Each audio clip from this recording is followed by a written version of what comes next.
You're watching Modelo Kickoff Week. And welcome to ESPN College Football presented by Ram Trucks. This is Modelo Kickoff Week, and it's a beautiful Northern California night here as the season gets started for two teams. TCU out of the Big 12. They got a lot of folks here in Palo Alto taking on the brand new member of the ACC, the Stanford Cardinal, in the first game of 2024 for both sides. And the players, everybody excited and ready to go. Dave Fleming, Brock Osweiler, Stormy Bonatoni is with us as well. You and I, we love this sport. We love college football. We look forward to this night. Lots of changes to talk about from the offseason. Can't wait to get it started. Well, it's certainly my favorite time of year. It's time to get the boys of fall back out there on the football field. And you just said it. There's been a ton of changes in the game of college football over the course of the offseason. We have an expanded playoff. We have conference realignment. A lot of other things that we will share with you tonight. All right, let's focus on this game. And let's start with TCU. It's been a wild couple of years for the Horned Frogs. TCU, remember, 2 years ago, they played in the national championship game. 13-2, a magical year. Last year, 5-7. Were great in one-score games 2 years ago. Last year didn't win a single one of them. They didn't even get a chance to play in a bowl game last season. Brock, how do they get it turned around this year? Well, there's a lot of optimism, and rightfully so. It starts with quarterback Josh Hoover and wide receiver Savion Williams. Josh Hoover took over as the starter midway through the season, and all he did was lead the Big 12 in passing yards per game. When you talk about Savion Williams, you want to talk about a game-changing wide receiver, 6'5", 225 pounds. This guy's got first-round potential written all over him. I think we got two of the best wide receivers in the country here. Williams on the TCU side, Alec Iamaner on the Stanford side. I think most people remember his game against Colorado last year. No question. It was one of the most memorable individual performances of the entire college football season. He's had a tremendous offseason. He's 100% healthy. It's going to be a lot of fun to watch him tonight. Stanford needs to improve from last year. So does TCU. Both teams trying to get off to a great start. We got kickoff coming up next.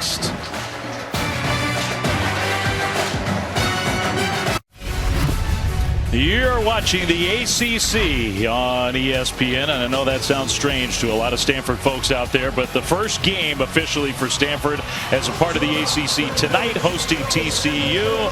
Stanford preseason picked to finish last in their brand new conference. For more on that, let's welcome in the third member of our broadcast team, Stormy Bonatoni. Yeah, Dave, there was a common theme as I was talking to a handful of Stanford players this week. They feel counted out. They know that they were predicted last in the ACC poll.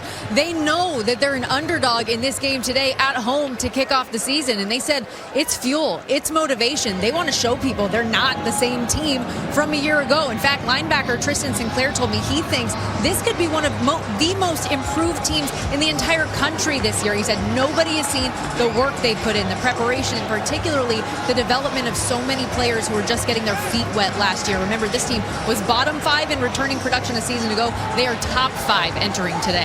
That's a good point, Stormy. Thank you. Stanford won the toss, and Troy Taylor, beginning his second year as the Cardinal head coach, has elected to receive. So trying to set the tone as the season gets started. And Sonny Dyke spent a lot of time, Brock, with us this week talking about getting back to what made them special 2 years ago, trying to get rid of the memories of last year. Yeah, and he certainly feels like this ball club is there. He thinks the chemistry's right, the culture's right, and the leadership is present in his locker room. Bryce Farrell deep to receive, and the kickoff is going to be into the end zone and returnable. So Farrell's going to bring it out, and that was not a great decision because he got hit hard just outside the 10-yard line. Stanford's not going to have great field position, and Farrell got hit so hard that he was slow to get up. He's hurting a little bit. So good to see him actually pop up and run off the field. All right, so Stanford's offense coming on the field. Let's take a look at our impact players, brought to you by the Home Depot. Well, for Stanford, it's the two wide receivers, Alec Iamaner, Tiger Bachmar. This duo might be the best young duo in the country, both sophomores. And then the linebackers, Johnny Hodges and Nnamdi Obiizor for the TCU Horned Frogs. Those guys can do it all for the defense. They are the heartbeat of that unit. Ashton Daniels is the starting quarterback, got a lot of experience last year. He's got a true freshman running back alongside, and Daniels is going to throw deep on the first play to Iamaner, and it's incomplete. Knocked away out of bounds. Good coverage by Travis Broughton, who comes to TCU from Utah, so he has experience playing against Stanford. Going deep on the first play of the year. Yeah, and rightfully so. If I had Elikiah Manor at my disposal at quarterback, I'm going to take an early shot as well. But the interesting thing that we saw with TCU, here we go with Ashton Daniels, 2,200 yards last year, 11 touchdowns, 8 interceptions. Very productive for the Cardinal. Handoff. Here is the true freshman, and Micah Ford with a really nice gain. Penalty flag comes in, though. In fact, 2 of them. So this one could be coming back. We'll see. Micah Ford, true freshman, getting the start at running back for the Cardinal. I think that's going to be holding on tight end Sam Roush, the outside 86. Would have been an 18-yard run. Holding offense, number 86. Half the distance to the goal, penalty, 2nd down. Sam Roush, the tough player. He can do it all. He's kind of that classic Stanford all-around tight end. You're going to see him on the right side of your screen. He gets his hands outside the frame on Obi Izor. When Obi Izor goes to make a play, you got to let go. Sam Roush making a big penalty early on in the drive. So for Stanford, now inside their own 10 at about the 7-yard line for 2nd down and long. Daniels will hand off again. Ford this time, just not much room left side. So a gain of maybe a yard or so to set up 3rd and long. It's Abe Kamara and Johnny Hodges getting in there on the tackle. Good to see Johnny Hodges, 57, back out there on the field for the Horned Frogs. Somebody that really played a pivotal piece in the national championship run 2 seasons ago. Kind of caught the injury bug last year. But I tell you what, he's an old school throwback style linebacker. Tough nose, and you can see how well he can play the run. Both teams looking to make big defensive improvements. TCU's got a brand new defensive coordinator this season. 3rd and 13. Daniels, plenty of time in the pocket, and he's going to throw over the top into double coverage, and a penalty flag is thrown. Well, that was just unnecessary. That pass was not going to be completed, and yet intended for Jackson Harris. That's going to be a Stanford 1st down. Certainly is. Good chance that gets a targeting call on Richard Toney. Defense, number 23. 15-yard penalty, automatic 1st down. So as of now, no targeting. Yeah, no targeting, but that's definitely a defenseless player running down the sideline for the Cardinal. Richard Toney hitting in the head and neck area. It's pretty close. Looks like he catches his shoulder. Certainly pass interference. And just a play, like you said, it was unnecessary. You didn't have to make that play. You're about to get off the field. You're going to give your offense a short field. That's just an undisciplined, uncharacteristic play. Sonny Dykes does not want to see that out of his ball club. I mean, 3rd and 13 from the 8-yard line, and the penalty gives Stanford their first down of the year.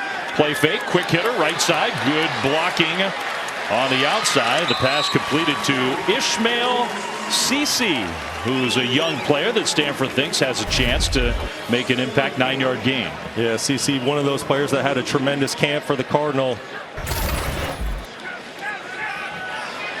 Quick snap, Daniels scrambling. Daniels is going to run for it. He'll get the 1st down and much more. And then he took a hit way out of bounds. We're going to get 2 more penalty flags. Again for TCU, just completely unnecessary. Travis Broughton, the cornerback, transferred in from Utah. Tons of playing experience. Started 29 games for the Utes. A play that he knows is just not necessary. I get it. It's early in the season, early in the football game. Personal foul, unnecessary roughness, defense, number 13. 15-yard penalty, automatic 1st down. But even though it's early in the football game, start of the season, you finally get to hit a different opponent besides your own in camp. You got to play discipline, and you got to keep your emotions in check. Yeah, I mean, he easily gave himself up and went out of bounds there. And I guess to Travis Broughton's defense, Daniels did kind of initiate some of that contact himself. Still got to back off there. That ends up being a 30-yard play with the rush and the penalty. Now TCU gets the sack. Obi Izor got in there from his linebacker spot, and Daniels goes down for a loss of 6.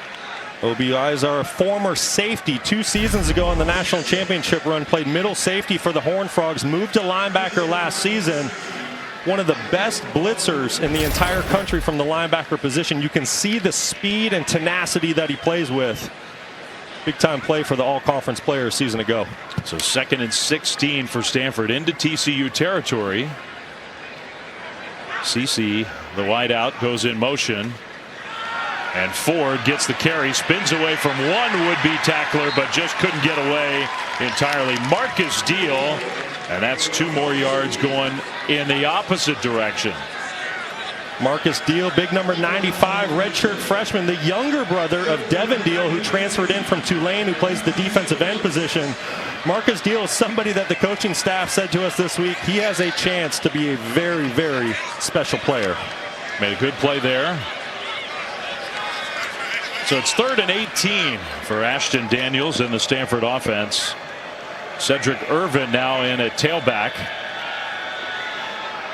Time to throw. Daniels just never got rid of it. A penalty flag thrown. Probably a hold against Stanford. Nana Osafo-Mensah, the transfer from Notre Dame. I don't know. Daniels is pointing towards TCU. Personal foul, face mask. Oh my goodness. At TCU, that's 3. Automatic first down. That play, another one that was just over. Listen, I get it. The emotions are high early in the season, early in the football game, but you got to play fundamentally sound. You got to play discipline. Sonny Dykes said to us this week, the leadership is right on the team. We're not seeing that early on in this football game. Well, they had the 3rd and 13. The penalty gave them a first down. This one was 3rd and 18.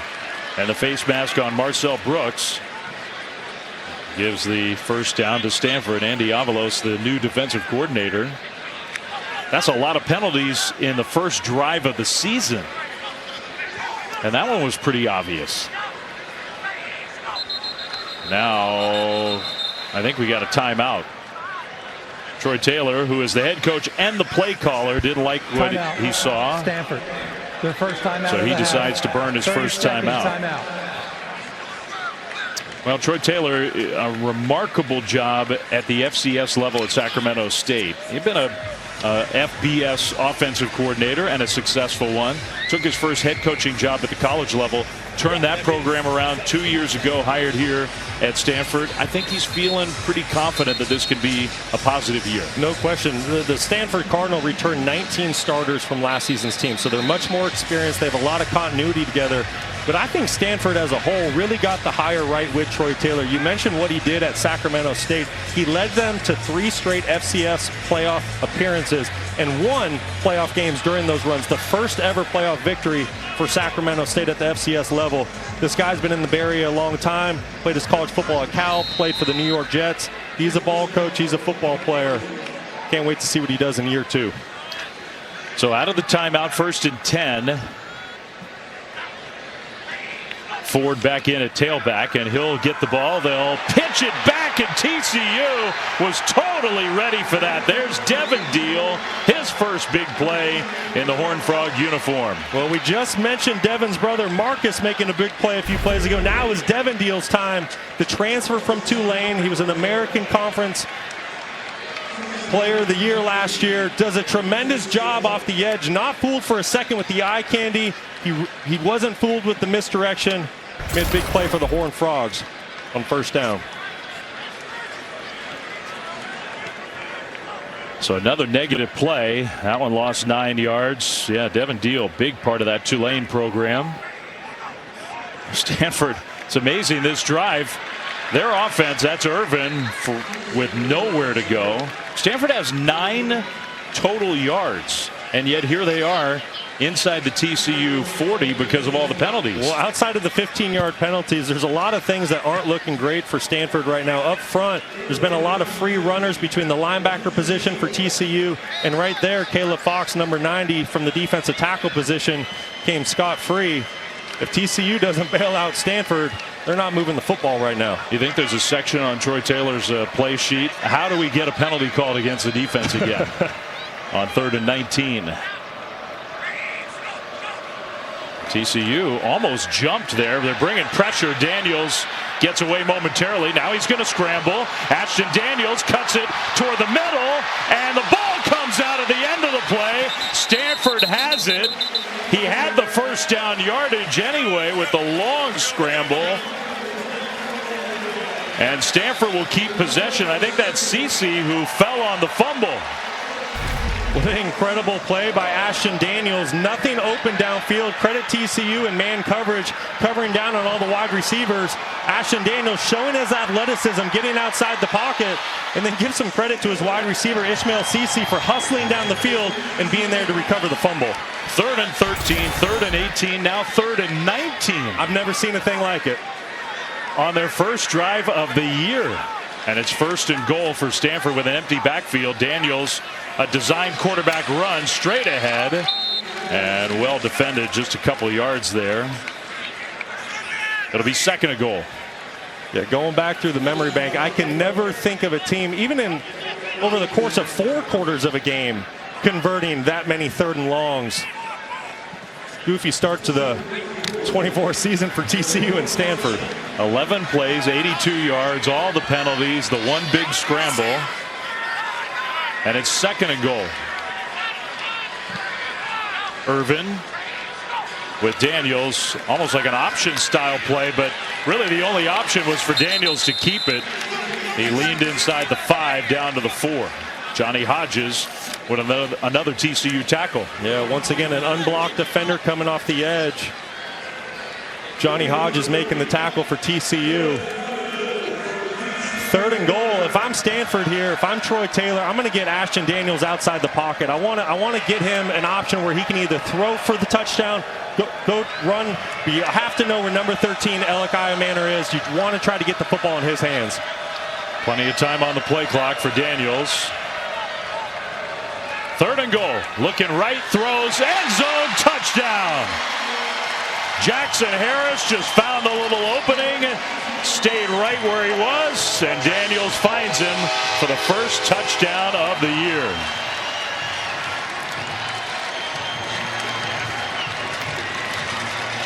And how about Jackson Harris, the redshirt freshman? That's his first career touchdown. Yeah, keep an eye out here on the outside. At the snap of the ball, you're going to see the outside linebacker widen and create the opening right there. Johnny Hodges, linebacker 57, was just frozen reading Ashton Daniels' eyes. Great job by Ashton Daniels to find the voided zone and find Jackson Harris for the touchdown. Both these teams have brand new kickers. Emmett Kenny is the place kicker now for Stanford after Josh Carty got drafted into the NFL. So the first point after try of the year after an 13-play, 89-yard drive that took more than 7 minutes. Kind of a high snap, but the kick is up and good. Well, and if you're Stanford and you're trying to have a bounce-back year and make some big-time strides, that's a pretty good way to get it started. A long drive, penalties helped, and then the touchdown pass from Daniels to Harris. Stanford leads 7-0.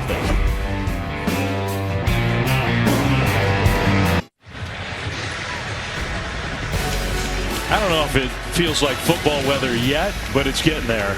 Beautiful night in Northern California. That's what, 45 minutes up the road, San Francisco Bay.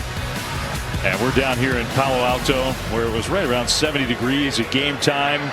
Stanford takes their first drive of the year all the way down the field with some help into the end zone to take a 7-0 lead. So now TCU's offense comes out for the first time, and a lot of the hope, I think, for the bounce-back year for the Horned Frogs lies on that guy's shoulders, Josh Hoover. Yeah, and rightfully so. Everything that you hear around Fort Worth in this program is Josh Hoover is ready to be the guy. He's got the arm strength. He has the leadership, all the intangibles, but he's also a gunslinger, and he's got to temper that mentality at times. He needs to take what the defense gives him, because last year in his 6 starts, he had some costly turnovers that hurt them at times.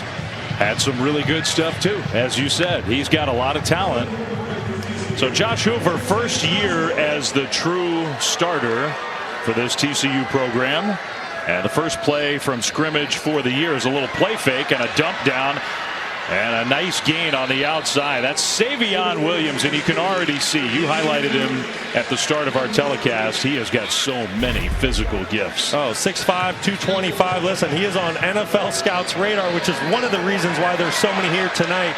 He's got big play ability written all over him. I have a feeling that was to send a message. They are going to be feeding him the ball. Handoff left side run for Cam Cook, the starting running back, the sophomore from Round Rock, Texas. And Stanford stopped that one for a short gain. You know, another thing with Savion, you know, he's had some nagging injuries throughout his career. He's 100% healthy.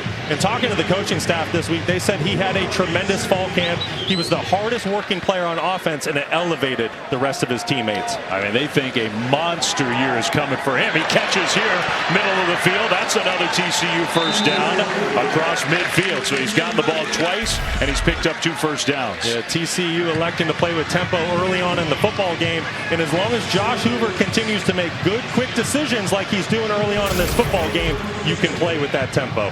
That was a gain of 17. Another pass play here on first down, and another completion left side.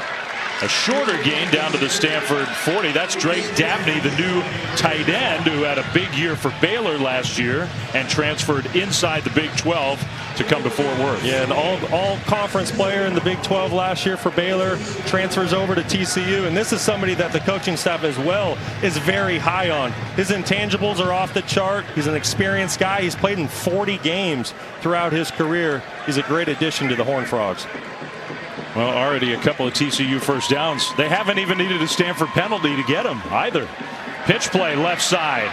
And a nice move there by Cam Cook to get away from the first would-be tackler. But he stepped out of bounds. I thought he stayed inbounds and got the first down, but no, he's 2 yards short. Cam Cook had a tremendous fall camp. Guy that was injured most of last season. Started out as the starter, got banged up early on. Lost his starting job to Amani Bailey, but he's back, he's healthy, and the coaching staff thinks he can have a tremendous year. 3rd and a long yard. Kind of an unusual formation. They'll shift everybody from left to right and put Cook almost like a pistol formation. He slips by one Stanford defender and gets the first down. That was a good individual effort by Cook, because that play could have been blown up. Great vision by the running back there, Cam Cook. There was nowhere to go. There was free rushers from Stanford. See Tristan Sinclair screaming through the line of scrimmage. Cam Cook does a great job of evading that pressure, gets to the outside, gets a fresh set of downs for his offense. And Sinclair's one of Stanford's best defenders, but Cook went right on by. So another TCU first down, trying to answer the Stanford touchdown. Inside the 30 at the Cardinal 29, 1st and 10. Hoover slings it left side. Williams, and just a great open field tackle. Man, Colin Wright might have saved a big gain. Love the play by Colin Wright on the outside from the cornerback position. You're right. Savion Williams gets that football in space. He's dangerous. We've already seen it early on in this football game. Does a great job getting past J.P. Richardson, making a tackle in the backfield. So no gain, 2nd and 10. Already the 3rd time, though, that Savion Williams has touched the ball. There's no secret what TCU wants to do. They want him to be heavily involved. Here he is again. And again, Stanford trying to swarm to him. Down to the 25, maybe even the 24. Gain of 5. It'll be 3rd down. We can see the game plan for TCU. It's feed Savion Williams early on in this football game. And rightfully so, but once again, Colin Wright coming up from the cornerback position for Stanford, making a great tackle against the 225-pound wide receiver. It's their first drive of the year. He's already got 4 catches. Hoover in the pocket, scrambling. Hoover going to try to run for it, and he will. Got to that left side, and he got the first down.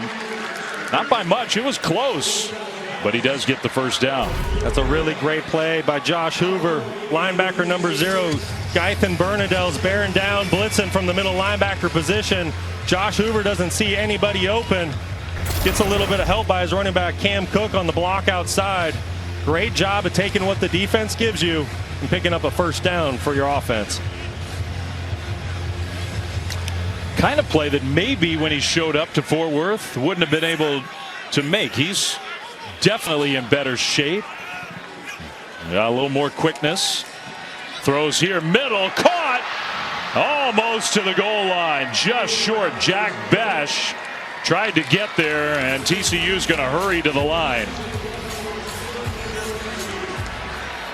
Trey Sanders is in, the goal line back. They'll give him the ball, and Sanders went backwards.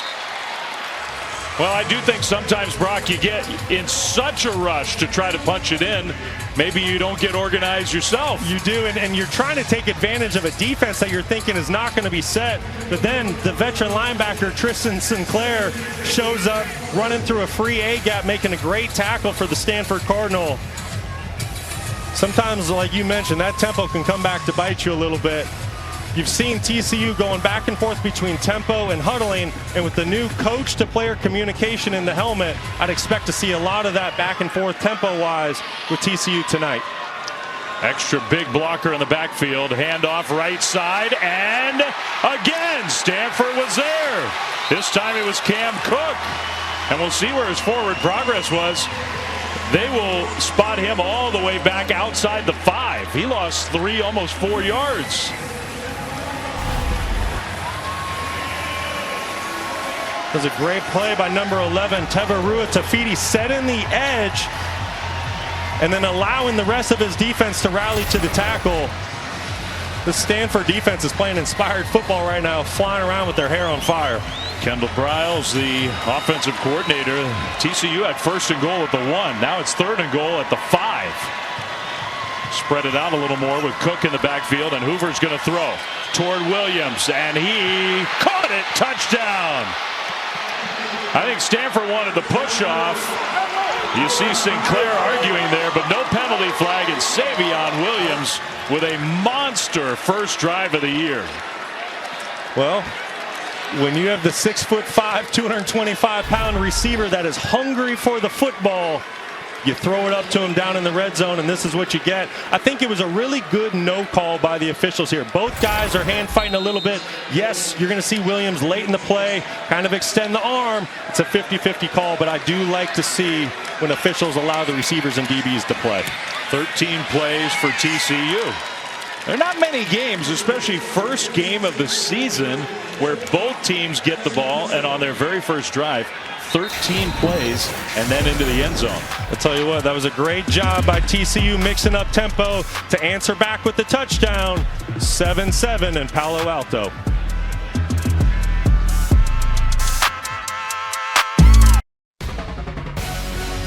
ESPN College Football is presented by Ram Trucks, built to serve, and in part by Samsung Galaxy Z Series.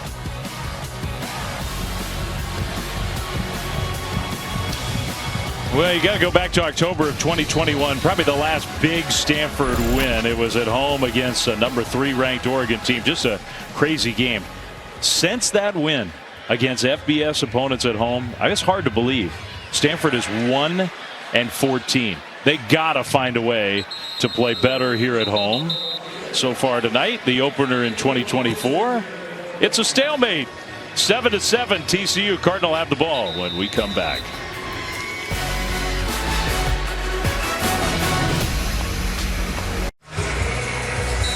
It was a monster first drive for TCU wide receiver Savion Williams, but many will remember he had a slow start to his season last year, dealing with a lot on and off the field. A new offensive coordinator, a hamstring injury, and he became a first-time father to his baby girl Legacy Lee, who was born prematurely with a heart defect. Savion told me she had to be kept in the NICU 17 weeks, had multiple surgeries, including one in a valve in her heart the first day of fall camp last year. He told me at times when he was on the field, his mind was not, but he saw that picture. Legacy Lee is doing great now. She's happy and healthy, and her dad feels a big weight off his shoulders. And I think the entire Big 12 should be on notice after that first drive. Looks like it is going to be a huge year for Savion Williams based on the way TCU ran that first drive. Let's see that picture. I think we should. She's doing great. There's Legacy Lee. Now that's a great smile. She's happy, Dad's happy, and Dad is ready for a huge year. I'd say so. Meanwhile, Stanford with a 6-yard completion and then a short 1-yard run. So it's 3rd and 3. Second possession for the Cardinal. And Daniels is going to keep it. And I don't know. He got tripped up, and they're going to spot him a little bit short. You have to get to the 35 fully. It was a touchback on the kickoff, so he's an inch or maybe 6 inches short.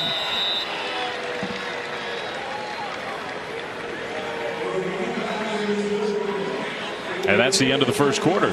So Stanford has a little break to think about what they want to do. Will they go for it on 4th down? We'll find out after this.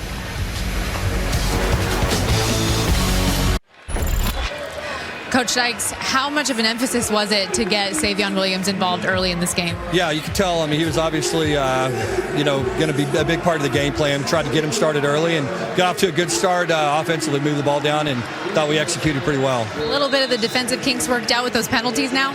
Yeah, we had two 3rd and long situations. We bailed them out with penalties and let the quarterback get out once. So we just got to settle in and play. I like the way we're playing. We just got to, kind of clean it up a little bit. Thanks, Coach. All right, thank you.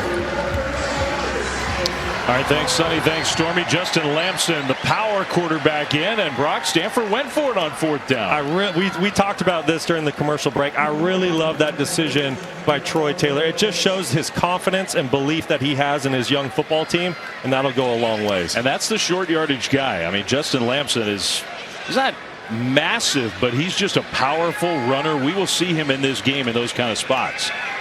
Daniels pressured, and Daniels is going down. Ashton Daniels, he's been holding on to the ball here in this first half, and the sack for Cooper McDonald. Well, that was a sack party for the Horned Frogs. There was a bunch of white jerseys there in the backfield. Cooper McDonald will get credited with the sack, but there was a bunch of white jerseys running free there. TCU electing to bring pressure there on 1st down. That's one thing defensive coordinator Andy Avalos is known for, a very aggressive, pressuring style defense. Second sack for the Horned Frogs, a loss of 7. So 2nd and 17, just a couple plays in to the second quarter. Daniels being pressured again, and he's going to heave it down the field, and it's caught. How about that catch by Jackson Harris coming across the middle? Now it's not a 1st down, but they get 11 yards back. I love the competitive spirit by quarterback Ashton Daniels. Once again, TCU brings pressure. Ashton Daniels finds a play downfield. And they get into a quick snap situation on 3rd down, and Daniels throws it away. I don't know about that one. McDonald with more pressure there, so now it's 4th down, and Stanford will have to punt. They were in a big hurry. Yeah, it seemed like there was a little bit of confusion between the Stanford offense there. You see a couple offensive linemen pointing fingers. Ashton Daniels didn't seem too happy about it. That's one of those deals. If you're going to play with tempo, and especially on 3rd down, you better be sure you're on the same page, because that 3rd down, that's the money down. It's a critical situation for your football team. So good job by TCU to get the stop there. Aiden Flintoft is the punter for Stanford, and J.P. Richardson back to receive. And now a flag thrown. I think Stanford moved. Special teams penalty. Ball start, offense, number 31. 5-yard penalty, 4th down. So 5 yards backwards. That's young Aaron Morris. A lot of young players are going to play for the first time tonight for Stanford. Morris is a sophomore. They do have a full roster for the first time in years. I mean, Stanford's been way short of their scholarship numbers for several years in a row now.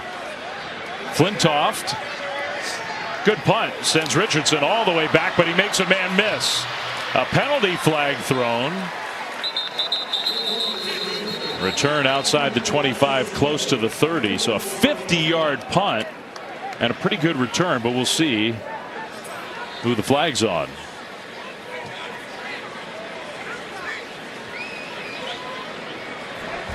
During the return, holding receiving team number 21. 10-yard penalty, 1st down, TCU. So that'll hurt the field position for TCU. They'll have the ball for the first time in the second quarter when we come back to Palo Alto.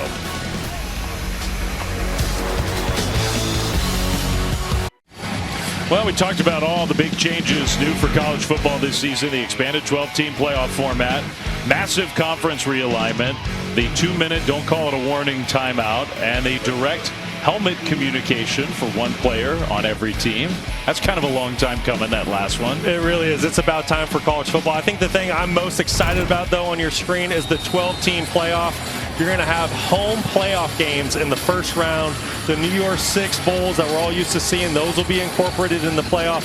And I think for the first time ever, there won't be any question at the end of the year who the true national champion is. It's going to be super exciting, and I can't wait to watch it play out. And that's down the road. Here we are, the first full weekend of the season. TCU's second possession for them, and a handoff straight ahead. Just not much room there. So far, Stanford has defended the run fairly effectively. TCU threw the ball down the field their first time. Wilfredo Ibar was in on the tackle. Sonny Dykes, very confident guy after a 5-7 massive disappointment last year. He feels like this year is going to be a whole lot better. Play fake, and Josh Hoover rolling right, throws, and a nice completion for a first down. That's J.P. Richardson. The ball came out, and Stanford grabbed it out of the air. The Cardinal have it on a turnover. That is so uncharacteristic of wide receiver J.P. Richardson. He was really a go-to target, one of the most reliable guys on the team last year for Josh Hoover. But then there you see number 5, Jay Green, come in for Stanford. Right time, right place, hustling to the football. Coaches always say if you hustle to the play, whether you're on the backside or not, good things are going to happen. Jay Green, the transfer for Washington, comes up with the football. What a huge play for Stanford here in the second quarter. So it might have been David Bailey who hustled down the field to get the hit on and force the fumble. And then Jay Green was there, right place, right time. First turnover of the season for TCU. Tell you what, the coaching staff is going to be so excited to see that out of David Bailey, a player that has all the potential in the world, but he's kind of had an up and down career, forcing the fumble for Stanford. And that is officially a completion, a catch, and a fumble. Another kind of misdirection play. Stanford's tried that twice to CC, and how many times has it worked? Yeah, it really hasn't worked early on. 0 times. Zachary Chapman there for TCU to set the edge, not allow the play to get downfield. That counts as a tackle for loss. 5th one already for TCU. Pass low and incomplete, intended for Jackson Harris. So Stanford gets a turnover, and right away it'll be 3rd and long for the Cardinal. Turnovers were a bit of an issue last year, certainly much more so than the year before. No question. When they went on that national title run, they ended the season in plus territory and turnover margin. You see where they ended up last year is something that plagued the football team all season long. Alec Iamaner has been quiet so far. TCU's defended him well.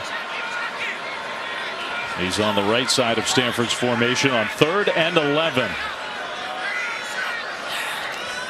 Handoff straight ahead and a big hole. Irvin cuts it upfield, and he got enough for a Stanford first down. How about that? Great block by right tackle Connor McLaughlin. Right side of your screen, just washing down the defensive line for TCU, opening up a huge hole for Cedric Irvin. Great execution by Stanford. And the Horned Frogs did not see that coming. So an excellent play call, running the ball on 3rd and 11. Now Ford and Irvin both are in the backfield with Daniels. It's 1st and goal, Stanford. It'll be Ford, left side run. Ford tripped up. He tried to get around that corner and just couldn't quite do it. Jamel Johnson got there to make the tackle. Johnson, Obi Izor, both flying around the football field tonight, doing a great job of playing laterally, getting out to the sideline, showing that speed. That was one thing that this defense does not lack. The team speed for TCU's defense is very impressive. Johnson, I think you could see him cupping his ears there. I think he's the guy who's got the communication with the coaches on that TCU defense. Tighter formation, Irvin straight ahead, and again, well defended. The Horned Frogs were right there. Devin Deal, another tackle, maybe a yard. It'll be 3rd and goal. 3rd and goal. This is a situation you got to find your go-to receivers. You have to really get a touch tonight. Alec Iamaner, big number 13, 6'2", 210 pounds, one of the best receivers in the entire country. That catch, the most memorable of all his memorable catches last year at Colorado, with Travis Hunter draped all over him, where he somehow found a way to bring the ball in. It's at the bottom of your screen. Ashton Daniels, the quarterback. He'll hand it off again. Irvin, left side, and TCU was ready. So Stanford took him by surprise on 3rd and long, not on 3rd and goal. So that tells me one thing, it's 4-down territory. If you're going to hand the football off on 3rd down like Troy Taylor elected to, And here you go. You see heavy personnel running onto the football field right now. Quarterback Justin Lamson coming in. The short yards goal line quarterback. He's strong. He's physical. Downhill runner. I like this call by Troy Taylor. I just got big for one of those TCU defensive coaches. So Stanford going for it on 4th and goal. Under center. Play fake. Looking to throw. End zone. Caught. Touchdown. Ishmael Cece. And Lamson waited a long time for him to come all the way across the back of the end zone, and he put it right on the money. Great throw by Justin Lamson. Known mostly as a running quarterback, like we mentioned, right? Tough, physical, downhill guy. Showing his accuracy there. And there's CC running the back line all the way across the field. Lamson doing a great job on a hard play action fake, getting the defense to bite up, which is what allows Ishmael to get to that back line. CC showing off that speed on the touchdown. So Stanford, it took them 7 plays from the 20-yard line after getting the turnover. But on 4th and goal, they went for it, and they got it done. So the turnover leads to points for the Cardinal. Well, situational football, sudden change. Stanford taking advantage of the fumble by TCU. Jay Green there for the gift. Ishmael Cece with the touchdown for 7.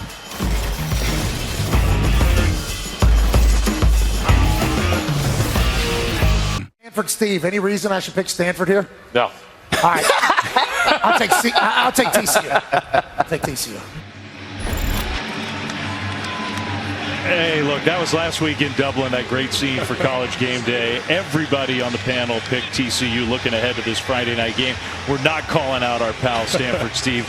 He's the biggest booster of this Stanford program there is. But TCU, big-time favorite coming in this one. Now, look, Brock, there's a long way to go here tonight, but the Cardinals showing some real fight, up 14-7. No question. What's the game day crew know? But I'll say this. You know, listen, TCU a season ago, turnovers really plagued them, especially at critical moments. Just a series ago, you're backed up in your own end zone. You have another turnover. But credit Stanford. They do what great teams do. When you get those sudden change moments, you take advantage of them. They're able to find a way to get into the end zone. You got Everhart back at the goal line and now creeping up. He's going to return this one. Coming middle, and he gets hit short of the 15-yard line. That's where TCU has the ball. Our Labor Day weekend, ESPN and ABC college football lineup keeps going, and what a triple header we have for you tomorrow. #1 Georgia and Clemson. That's a great game. Noon Eastern. Miami, Florida at 3:30 Eastern. Notre Dame, Texas A&M on Saturday night. You got Sunday night USC and LSU in Vegas, and Monday night BC in Tallahassee for what all of a sudden is a must-win for Florida State. Listen, stock the fridge, get the kids some activities, turn the TV on. What a slate of college football we are in for this weekend. I can't wait. Yeah, all those screen rules, kids, you get a break. It's a holiday weekend. You go watch some Bluey. Throw across the middle with a big hit on Hoover. And the pass incomplete, trying to get it to Savion Williams. It'll be second down. Man, Hoover took a pop. That's Clay Patterson. Stanford coaches were raving about him. Yes, they were. They could not wait to see him play in live bullets tonight, and you can see why. Clay Patterson coming over from Yale. Big hit on the quarterback. Like that coverage there by cornerback Colin Wright on Savion Williams. They're asking a lot of Colin Wright. He's the guy to match up with Williams. Now this one complete to the right side, and a nice turn upfield for a TCU first down. That's Jack Besh. I have a feeling he's going to be heavily involved this year for the Horned Frogs. Well, listen, when the coaching staff names you the MVP of spring ball, expect to get the football early and often. This is a good turn upfield that time for a guy who started his career at LSU and was a good player, converted tight end. Across the middle, and that one is complete out to midfield. Beautiful delivery to Richardson for the catch. Another TCU first down. Perfect throw, great strike point accuracy, but I love Josh Hoover coming right back to JP Richardson. JP had the turnover a series ago. Get him back involved in the game. He's one of your best playmakers. Cradled that one very decisively after making that catch. Handoff right side. Cam Cook gets upended into Stanford territory inside the 45. And Manley, the cornerback who came up and made that hit, that one stung him a little bit. Lazar and Manley got up slow. We're going to take a timeout. Stanford up 7, TCU on the move.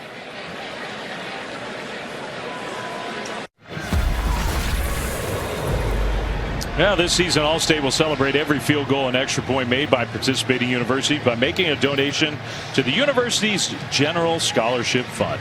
Thank you, Allstate. On a beautiful night in Northern California, there are a lot of TCU fans.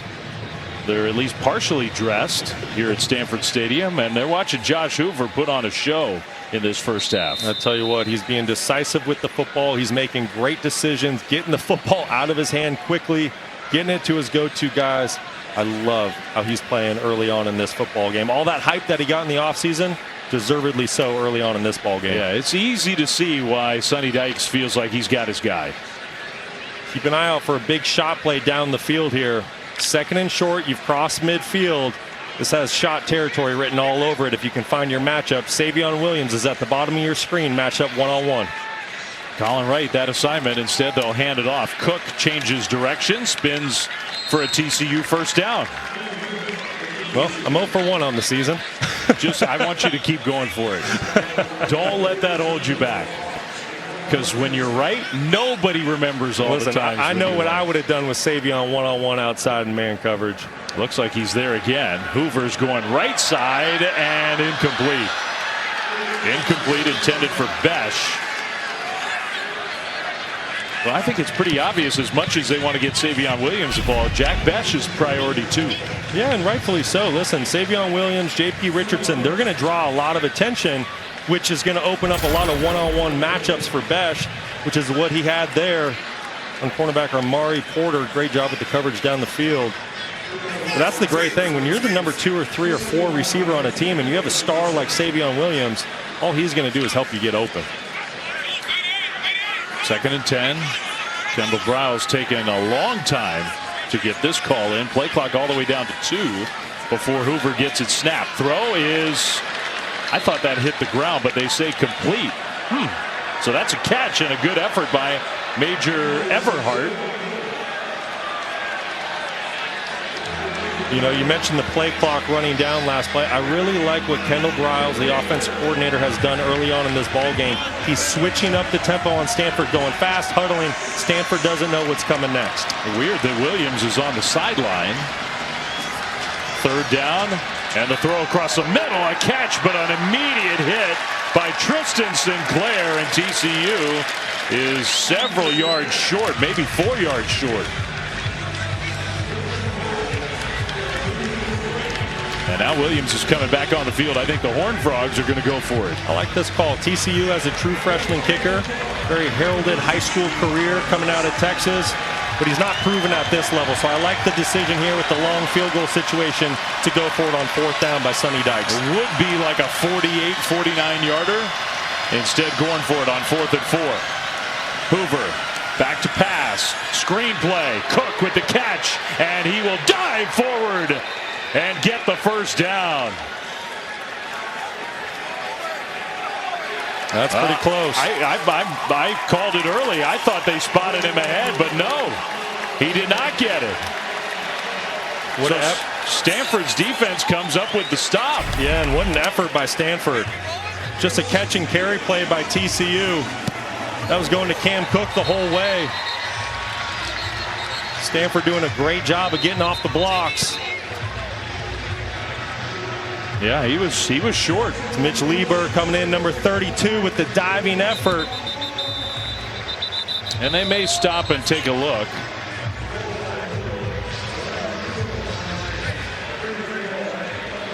Man, I can. It's such an important play. It's 4th down. It's a change of possession play. But I do think that elbow came down on that out of bounds line, still short of the 1st down line. I agree with you, Flem. I think this is going to be Stanford football going the opposite way. They heard me yelling from up here that it was a 1st down. They decided to review it, but he was short. I know that yellow line is not official, but it's close, and that ball's not close. No, Cam Cook is well short of the line to gain. Like I said, give a lot of credit to that Stanford defense. Holding up, getting the 4th down stop. It's big-time football. Look, you could parse it with the numbers, but Stanford's defense might have been the worst in all of FBS last year. No question. When you start looking After further review, the ruling on the field stands as called. First down, Stanford. What a stop. It's a huge stop, and give Stanford all the credit in the world. Like you mentioned, we saw what the game day crew, what their selections were. Everybody took TCU. Nobody even thought about Stanford, and obviously there's still 2.5 quarters of football to play. But Stanford deserves a lot of credit. Coming out, scoring on the opening drive, leading the football game right now, playing much better football than last year. Hey, what did Tristan Sinclair say to Stormy before the game? We feel like we're the most improved team in the country. Ashton Daniels in the pocket, throws, and it hits the back of the linebacker and ricochets. It's intercepted by Timon Mitchell. I think it hit Johnny Hodges right in the back. It bounced up in the air, and the 320-pound D lineman gets a pick. How about that? You don't see that play every day. Like you said, Johnny Hodges, linebacker, just getting hit right in the back with the football. He had blanket coverage. And then Timon Mitchell, the big fella, 91, 6'3", 320 pounds, right place at the right time. What a weird carom, huh? Hodges did a great job of breaking on that football. Tell you what, I know that TCU football team is happy to have him back. Yeah, you said it. He was a big part of the team that made the college football playoff, played for a national championship, got hurt, and missed most of last year. And for the Stanford offense, their first turnover of the year gives TCU possession just outside the red zone. First down, play fake across the middle. There's Williams with another catch. Already his 6th of the game. And now a penalty flag thrown. A helmet got ripped off. Drake Dabney, the tight end, had his helmet ripped off. I think he was having a little conversation down there with 23. David Bailey forced the fumble early on in the football game for Stanford. See Bailey coming to the sideline.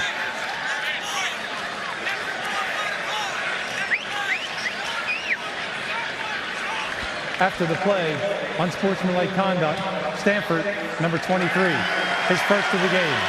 After this into the goal penalty, first down. You get a second one. TCU does not have to leave the game since the foul was why his helmet came off. That's a good explanation there. Ordinarily, your helmet comes off, you got to leave for a play, not if an opposing player rips it off. So Bailey, a big penalty, and it's first and goal, TCU at the 5. That's the inconsistency we've seen out of David Bailey in his career at Stanford. A couple series ago, forces a big-time play, forces a fumble, but then he comes back with the undisciplined play, loses his cool, hurts his football team. A very talented young man, but that's a mistake. So now Hoover in the shotgun. First and goal, Horned Frogs. Play fake over the top, incomplete. Trying to get it to Williams, who had 1, 2, 3. How many defenders were around him? A few. Seemed like a third of the Stanford defense. That looked like an RPO, a run pass option for TCU. Looks like Josh Hoover got a little bit greedy there. Probably needed to give that football to the running back. Just nowhere to go to Savion Williams. Credit the Stanford defense. Mitch Lieber, 32. Colin Wright doing a great job in coverage.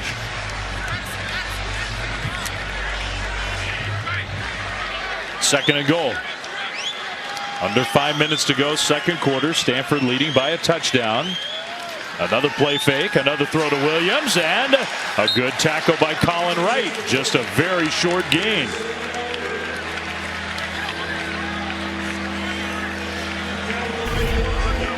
Credit right there. Colin Wright does a great job. TCU's trying to run a natural pick play. Colin Wright does a great job of staying with Savion Williams and running underneath that pick and being there for the tackle. It's a heads-up play by the junior defensive back. So now it's third and goal. Dominique Johnson in the game, maybe for the first time. They fake it to him. Hoover rolling right, and he has to throw it away. He had a chance to get it to his tight end, Chase Curtis, but under big-time pressure, and the field goal team's coming out. Yeah, Curtis was open late, but it just took so long for the play to develop. Give Tristan Sinclair, number 8, a lot of credit on that play, blitzing from the linebacker position and putting a lot of pressure on quarterback Josh Hoover. The flip side of that, Brock, is Hoover, he took a lot of criticism last year for being overly aggressive, forcing the ball at times. No question, and a lot of those plays happened down in the red zone. There was 9 red zone turnovers. The fact that nothing was there when the pressure came and he threw it away when he knew he had 3 points in his back pocket, that shows growth and maturity. First career field goal try for Kyle Lemmerman, and he kind of hooked it through the left side, just got it through there. So I know they're disappointed to get 3, but I do think a little growth there from Hoover not to force something that could have turned out very badly. Absolutely. That's managing the game. You're going to see Tristan Sinclair coming off the edge for Stanford. Does a great job from the linebacker position. Listen, he is the heartbeat of this defense, making plays nonstop all over the field. If he doesn't create that pressure on Josh Hoover, I think Josh would be able to make the throw to tight end Chase Curtis for the touchdown. So the Horned Frogs drive the ball down the field, and not too far. They came up with the turnover, and instead of a touchdown, they get the field goal. You know what? Give the Stanford defense a ton of credit there. Sudden change, you're backed up in your own end zone, and you hold TCU, a high-powered offense, to 3 points. That feels like a big-time win. And they took over at the 22-yard line and only gave up the 3. So now Stanford will get the ball back.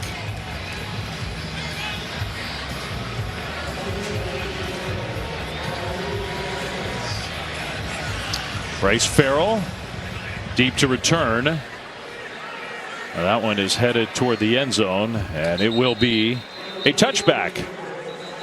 Well, here are Saturday's SEC college football games on ESPN Plus and SEC Network Plus. You got Mississippi State hosting Eastern Kentucky at 6 Eastern. Number 6 Ole Miss, huge season for Ole Miss, hosting Furman at 7 Eastern. Then Auburn and Alabama A&M at 7:30 Eastern. You can download the ESPN app or go to espnplus.com/schedule to watch. Ashton Daniels back out on the field after throwing an interception.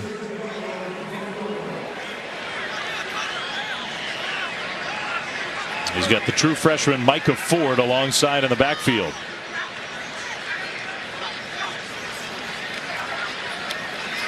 Daniels backpedaling and throws and found his man. Wow, that looked like a dangerous throw, but Iamaner finally has his hands on the ball. His first catch of the season. It goes for 21 yards. That's the play where coach says, no, throw it away, throw it away. Oh, hey, great play, Ashton. Incredible play by the quarterback. Off your back foot, pressure in your face. How about Ford? And a nice, powerful run for the true freshman. That's a Stanford first down. It's like the perfect example of what you're talking about. No question. This throw by Daniels is just something you can't coach. He's shown his athleticism, how much talent he has. The thing I love most about the play, he's under extreme pressure, but he keeps his eyes down the field and remains a passer. So into TCU territory. Ford gets another carry. This time got stopped. Johnny Hodges has been everywhere in this first half. Think he's excited to be back on the field? I do believe he is. Boy, he has been playing with his hair on fire tonight, making play after play. And he's got such a cool story, too. He's the kid who started at Navy, and he was a lacrosse player. Lacrosse player, played a little bit of football, and when he was at Navy, they played SMU when Sonny Dykes was there. He played such a great game. When Sonny got the job at TCU, he said, hey, you need to come play some football for me. That was a good decision. Daniels, a quarterback draw out into the open. First down, and down close to the 20-yard line, a design play. And Ashton Daniels with his legs has been a big factor in the first half. 20 more yards. I want to highlight the running back, Cedric Irvin, number 26. Great lead block there on the middle linebacker. And that's what sparks Ashton Daniels for the big play down the field. So the Cardinal on the move. Final 2.5 minutes of the first half. And they're at the TCU 20. And letting the clock wind a little bit here might be intentional. Remember, you have the 2-minute timeout, which is coming up shortly. Now a penalty. The false start.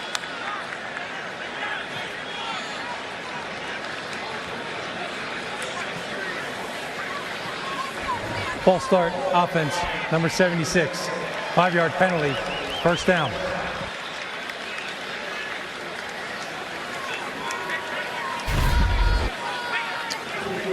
I want to go back to the play before. Cedric Irvin at the running back position just does a great job leading up on linebacker Max Carroll. That's what sparks Daniels on the explosive run. It was really good block by the running back. So you saw Troy Taylor asking the officials, does the clock run now? It does.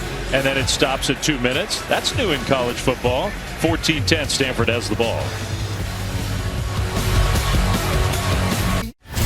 Welcome back to ESPN College Football, presented by Ram Trucks. This is Modelo kickoff week. It's kind of quiet Friday night on University Ave in Palo Alto. The students aren't back yet. The students aren't back for weeks here at Stanford. And everybody else is inside. Okay, maybe not everybody else, but a lot of people are inside Stanford Stadium. And I think the Cardinal fans are enjoying what they're seeing. TCU fans may be thinking, we came out here thinking we'd be celebrating a road win to start the year, but Stanford might have something to say about that. No question. How about Troy Taylor's team here in year 2 of his tenure as the head coach? I tell you what, you could sense a little bit of quiet optimism when we met with him this week getting ready for this football game. You can see why. They returned 19 starters from last year's team. A lot more experience, a lot more continuity. They're showing it tonight. Returned every single assistant coach, all of them. So players and coaches. Play fake, Daniels over the top, and that one is incomplete. Wow, there was a handful of jersey there. No penalty flag came out. Jackson Harris has been very involved, and good coverage by Broughton. Yeah, I don't totally agree with that no call there. I think Travis Broughton, the transfer from Utah, playing corner for the Horned Frogs this year, I think he got away with one. There looks like there's a good fist and a handful of jersey there. But sometimes you get away with it in football. Yeah, you hear the boos around Stanford Stadium. They showed the replay up on the big video boards. 2nd and 15. Remember, there was the penalty. Now a handoff. Ford straight ahead. Ford kept his balance inside the 20 down to the 17. One thing that Troy Taylor told us, we didn't have nearly enough missed tackles from our running backs last year. They're counting on that from that guy. Timeout TCU. They want to save some clock. So the Horned Frogs will use the timeout. 1:46 to go until halftime.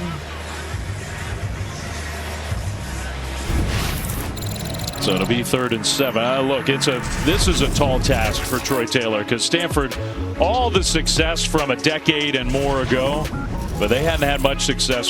First season in the ACC. I mean, they've been involved in the Pac-12, some iteration of that league, since the early 20th century. Troy Taylor, 2nd year as head coach, all the continuity that Brock was just talking about. And I like the way you put it. Some quiet but true optimism about this being a better year. Yeah, and rightfully so. And I think it starts with a number of things. It starts with the guys that came back. You see right there, returned 19 of 22 starters. 85% of the production done last year by this football team returned, which was good for 2nd best in the FBS, only behind Iowa State at 86%. So a lot of experience, and they did a tremendous job in recruiting, bringing in some talented players. They've had some big conversions here. A throw incomplete. More good coverage there, trying to get it to Jackson Harris. And so it'll be 4th down. That was Lamarion James with the coverage that time.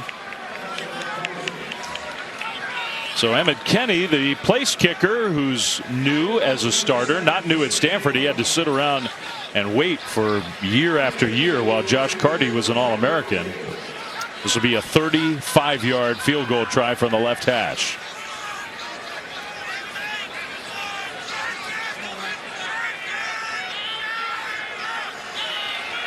Good snap and hold, and that kick is up and good. So that's the first field goal in the career of Emmett Kenny, and Stanford's lead is back to 7. Coaches definitely get nervous about the specialists in week 1 for sure. How about week 1 ACC Network college football? Tomorrow, Syracuse hosting Ohio U. And at primetime, that Georgia Tech team against Georgia State. What a win for the Yellow Jackets over in Dublin. Every game available on the ESPN app. You can watch anywhere.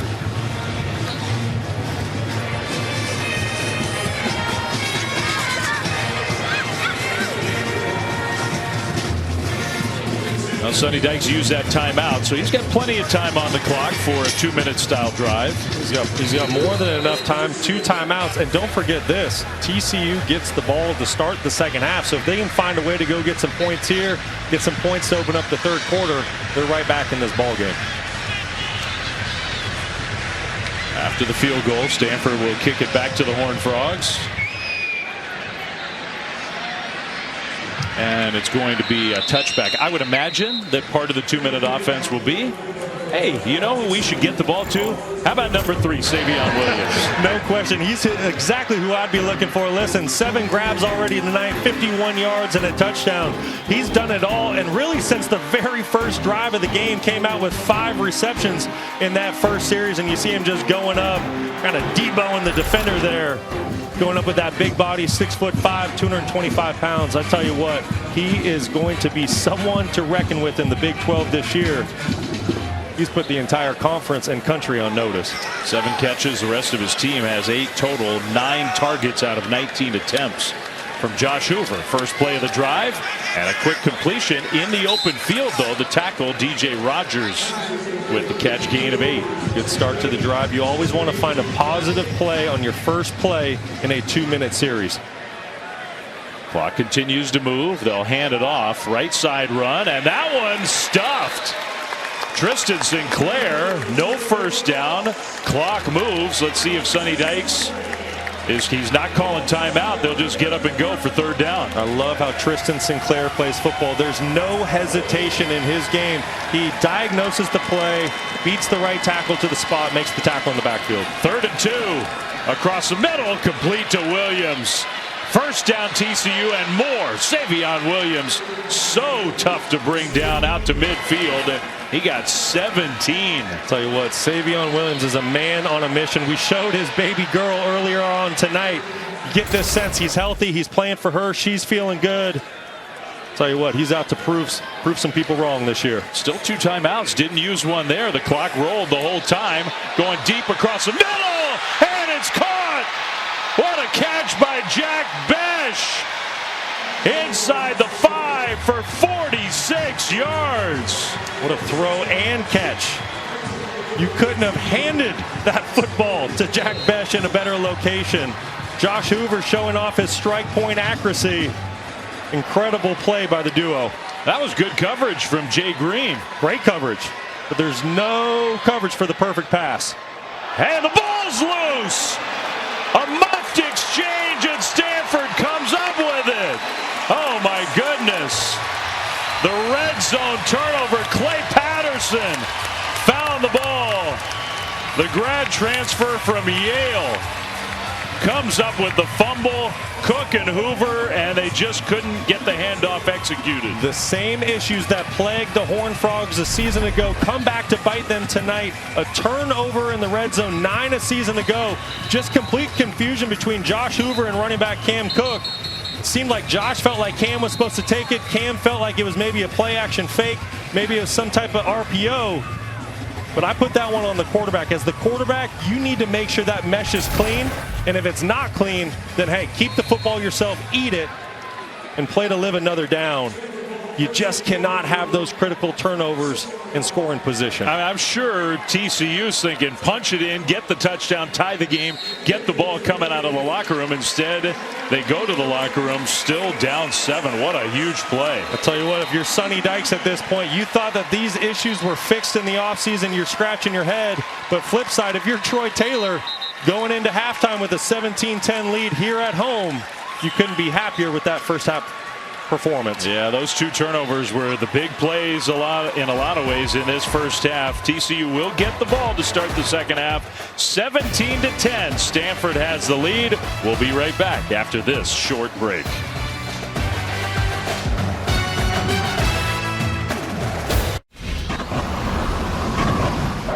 You're watching Modelo Kickoff Week. And welcome back to ESPN College Football, presented by Ram Trucks. This is Modelo Kickoff Week on a beautiful night just south of San Francisco. We start the second half, and the Stanford Cardinal have a 7-point lead over the TCU Horned Frogs. Dave Fleming, Brock Osweiler, glad you're still with us here. Late night college football out west. TCU hoping this is a different kind of year, Brock. They got a few things to clean up. Well, there was a lot of optimism coming out of Fort Worth headed into this football game, but it's really been sloppy for the Horned Frogs in the first half of football. 3 15-yard penalties and 2 turnovers. One of those coming late in the second quarter in the red area. Things that Sonny Dykes thought his ball club had cleaned up, but give a lot of credit to Stanford with the 7-point lead. They've taken advantage of that sloppy play and the miscues by TCU. So the kickoff, Horned Frogs get the ball to start the second half, and a kick return. Man, that was kind of a strange ending to that play. I don't know if the ball started to come out or what for Major Everhart. He might be hurt. He sort of started to accelerate and then really slowed up, and obviously something was wrong. Hopefully he's okay.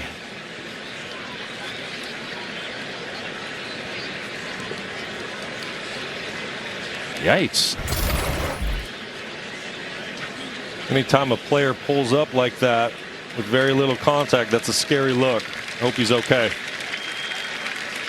Hope so. Dynamic player for the Horned Frogs.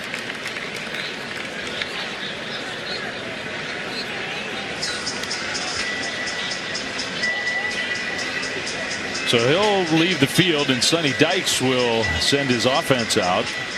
A very costly turnover right at the end of the first half. TCU got the big play down the field. They had 1st and goal around the 5-yard line, and they fumbled. They did, and that's a play that we've been told that Josh Hoover's cleaned up, right? There was 9 turnovers by TCU in the red area last year. Josh Hoover, his intangibles, he's got to clean that up moving on in the second half. So Cook alongside Hoover as we start the second half. A handoff to Cook, and he cuts it back right, gets tripped up after a gain of 2. Let's go down to Stormy. Well, Dave and Brock, Sonny Dykes surely shares your frustrations. That was the first thing that he said to me when I talked to him in the tunnel. He said we can't have all of these miscues, especially the way that they've been coming at inopportune times. He told the players, we need to settle in and play like you know how to play. Take care of the football. As for, by the way, Troy Taylor in this defense, he said they are bend but don't break and expects more of the same here. Kind of that style of defense on that play. Savion Williams got the catch but was stacked up short of the first down, so it'll be 3rd and 1. Savion Williams having a monster night through one half of football for TCU. Already 9 receptions and 75 yards. Really like what Josh Hoover did there. His first target was not open, moved through his progression, found Savion Williams on the outside. Now this is interesting. On 3rd and 1, Josh Hoover leaves the field. Is that the freshman Hoss Haney? Sure is. Highly touted freshman. An interesting spot to bring him in for his first snap. He hands the ball off, and I don't know. That was close. I think TCU did get the first down, and that spot definitely indicates a first down. So Dominique Johnson, the power runner, just enough to get it. What an effort by Dominique Johnson. Met right in the hole by Gython Bernadelle. Now Haney stays in the game. He's on the move. Haney.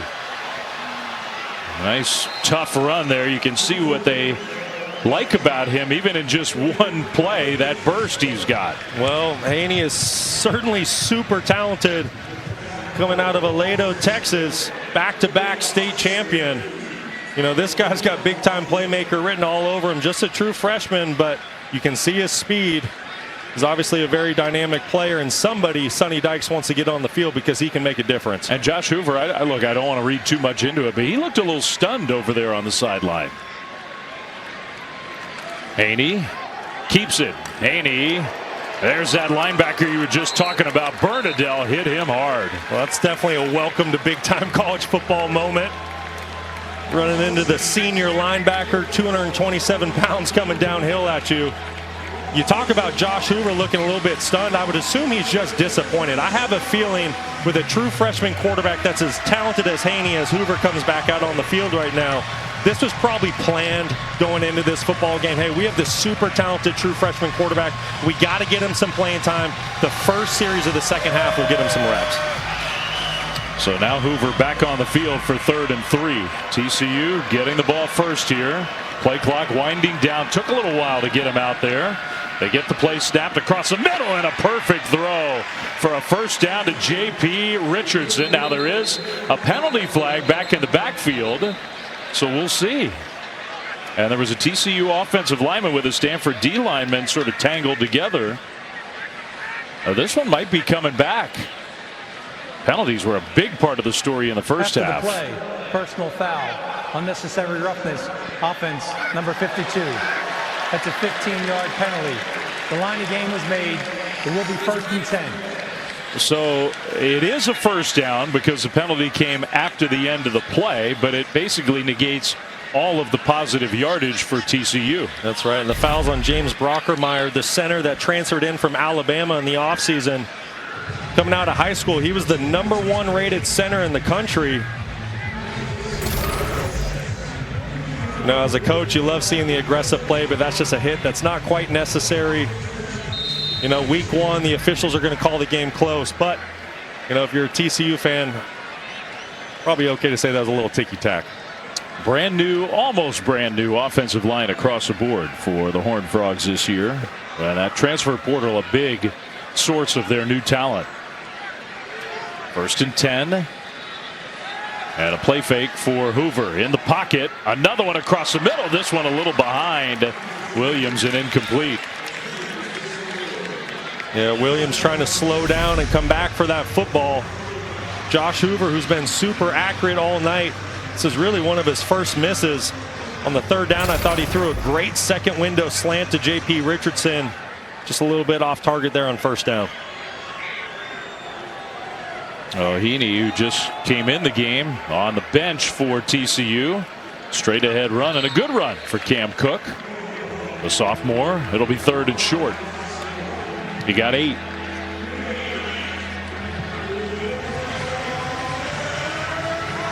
And it looks like a little quicker tempo for Kendall Briles here on 3rd and 2.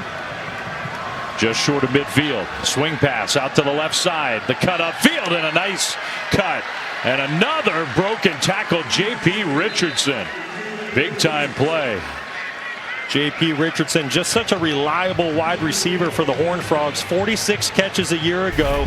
Honorable mention, all Big 12. Did a great job out in space in the open field. He has linebacker number 8, Tristan Sinclair, just bearing down on him, who doesn't miss a whole lot of tackles. Does a great job of cutting back, getting upfield, and getting the first down. Give TCU credit. They're 7 of 9 on 3rd downs in this game. 3 receiver formation on 1st and 10 into Stanford territory. Handoff and a good run. The ball comes out and it bounces straight to the TCU receiver Besh, who then runs it forward inside the 25. Trey Sanders got the carry. The ball came flying out. And what a break for the Horned Frogs. Yeah, serious break. Besh there to save the day. Good to see Trey Sanders back out there on the field. He's really had an injury bug his whole college career. The transfer from Alabama. Jack Besh in the right place at the right time to save his buddies. The great heads-up play by the wide receiver. And he even got some extra yardage at the end of it. So Cook back in. Sanders immediately came off the field. TCU's had the ball for 5 minutes now. Play fake. Hoover throws incomplete. Well covered there, intended for the tight end Dabney. Great job by Scotty Edwards in coverage there for Stanford. Nowhere to go with the football. Tell you what, this Stanford secondary, they were one of the position groups that was somewhat of a question mark coming into this football game. How talented would they be? What would their cover skills be?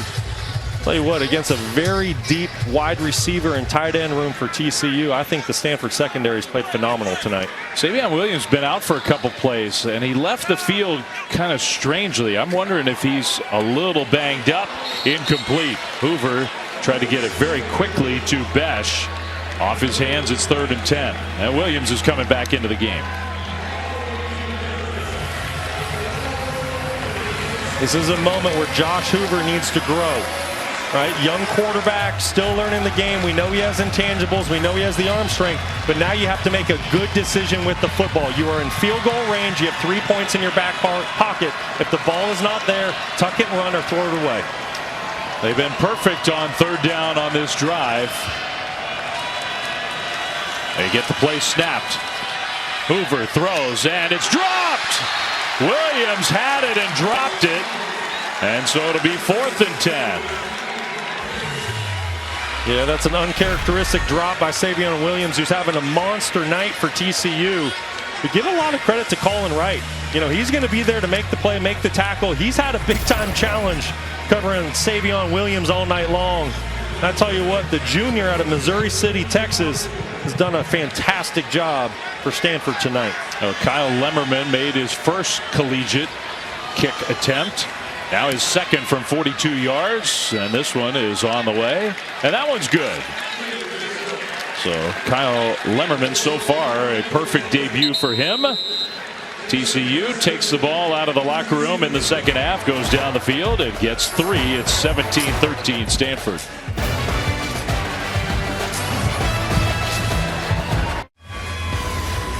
Well, of course, it's Labor Day weekend, and on ESPN and ABC, we got such a good college football lineup for you. Triple header tomorrow. How about those games? Georgia, Clemson, Miami, Florida, Notre Dame, Texas A&M. That's just tomorrow, Saturday. Sunday night from Vegas, number 23 USC, number 13 LSU. And Monday night, a big game in the ACC, bigger than maybe we thought it would be. Florida State hosting BC. It's going to be a fun weekend of college football. Seminoles got to win that one. Yes, they do. After the field goal, Stanford will take a knee. It's a touchback, and the Cardinal offense will come out on the field for the first time here in the second half. TCU, there have been some glaring mistakes in this game so far. Yeah, no question. Been a little bit of sloppy play to start the game. J.P. Richardson with the fumble in the first half is really a surefire player for the Horned Frogs. A little sloppy there. Cam Cook coming up short on the 4th down play. And then late in the second quarter, little miscue with the ball handling between Josh Hoover and Cam Cook. Just a play that can't happen. You combine that with 5 penalties for 70 yards with TCU already in this football game. Sonny Dykes said to us early in the week, listen, week 1 you're playing a little bit against yourself. You don't know what you're going to get from your opponents. The fundamentals matter. Don't beat yourself. Currently, they're not doing that. We showed you the total yardage. That's how you double up a team and are still trailing. They have a 2-to-1 total yardage advantage for TCU. Daniels, design run, kind of picking his way forward. Ashton Daniels out into the open and across midfield. I thought he was going down much closer to the line of scrimmage. Jamel Johnson finally tackled him. That's 29 yards. How about the vision by Ashton Daniels? You're right. There was nowhere to go early on in that football play. TCU is not gap sound in their defense, and Ashton Daniels makes him pay. That's his second run of 20-plus yards in the football game already, showing how dynamic he can be. He's got 92 rush yards, only 50 passing yards. And Stanford right away into TCU territory. Daniels, why not try it again? That's why. This time they were ready for it. Yeah, and you know the difference between those two plays is really the TCU defense just being gap sound. You know, Cooper McDonald, number 44, the transfer from San Diego State, originally from the Fort Worth area, doing a great job with his hands, getting off the block and making the tackle. They love that guy. They think he can be an all-conference player in the Big 12. 2nd and 10, Stanford after the Cooper McDonald tackle. Daniels, little shoulder fake, gets hit, goes over the top, and it's knocked away. Very well defended that time to Travis Broughton. Yeah, that's pretty close to defensive pass interference. As a defensive back, you have to get your head turned around and eyes back to the football. Didn't really look like Travis Broughton was able to do that. Oh, there, yeah. It's close. It's close. But the thing that I would say about the officials tonight is they've called it the same both ways. They have allowed the receivers, DBs, to compete on the outside.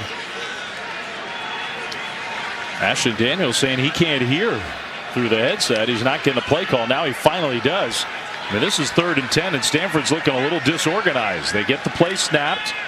Daniels throws, and that one is caught at about the 40. Now that's going to be well short. Iamaner, only his 2nd catch of the game. It's 4th down and what, about 4? Yeah, don't be surprised if Troy Taylor elects to go for it here. Looks like it's going to be 4-down territory for Stanford. Well, I personally like it. You're trying to set the tone, make it a new year. What do you have to lose? I totally agree. You've already converted on 1 4th down tonight. You've crossed midfield. You have all the momentum. I love the confidence you're showing in your football team. Play clock under 10. Daniels looking right. Daniels now moving right. Will stop, throw over the top into coverage, and it's tipped up and incomplete. And TCU's defense comes up with the stop to get the ball back. Great play by Lamarian James, number 6 there for TCU. Great job of getting your defense off the field and the ball back in your offense's hand. So the TCU defense, a big stop. Horned Frogs have the ball after this.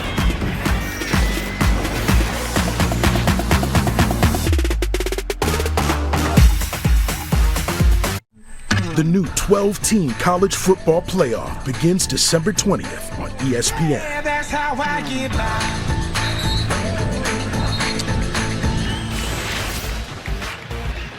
Well, the season's brand new, and if you're wondering how's this thing going to work, I can't think of anybody better to explain it than Brock Osweiler. Well, first of all, it's going to be fun. It's expanding from 4 teams to 12. The 5 highest ranked conference champions will get automatic bids in, and then the next 7 highest ranked teams, the 4 highest ranked conference champions, seeded 1 through 4, will get first round buys. But I think the most exciting thing, in the first round, you will have home playoff games. And I think the atmosphere is just going to be unbelievable. It's exciting. It's about time that major college football expands the playoff system. The NFL does it every other level in college, high school. It's going to be a ton of fun to watch and really exciting. See, I wasn't kidding when I said you were the perfect guy to explain it. Oh, and I have a lot more I want to get to. We'll have plenty of time this year. Handoff on first down after the TCU defense gets the stop on 4th down. Cam Cook around the right side for 5 yards. In general, I would say the Stanford running game, the Stanford run defense, and the TCU running game, it's been a little more of a stalemate than you might have expected.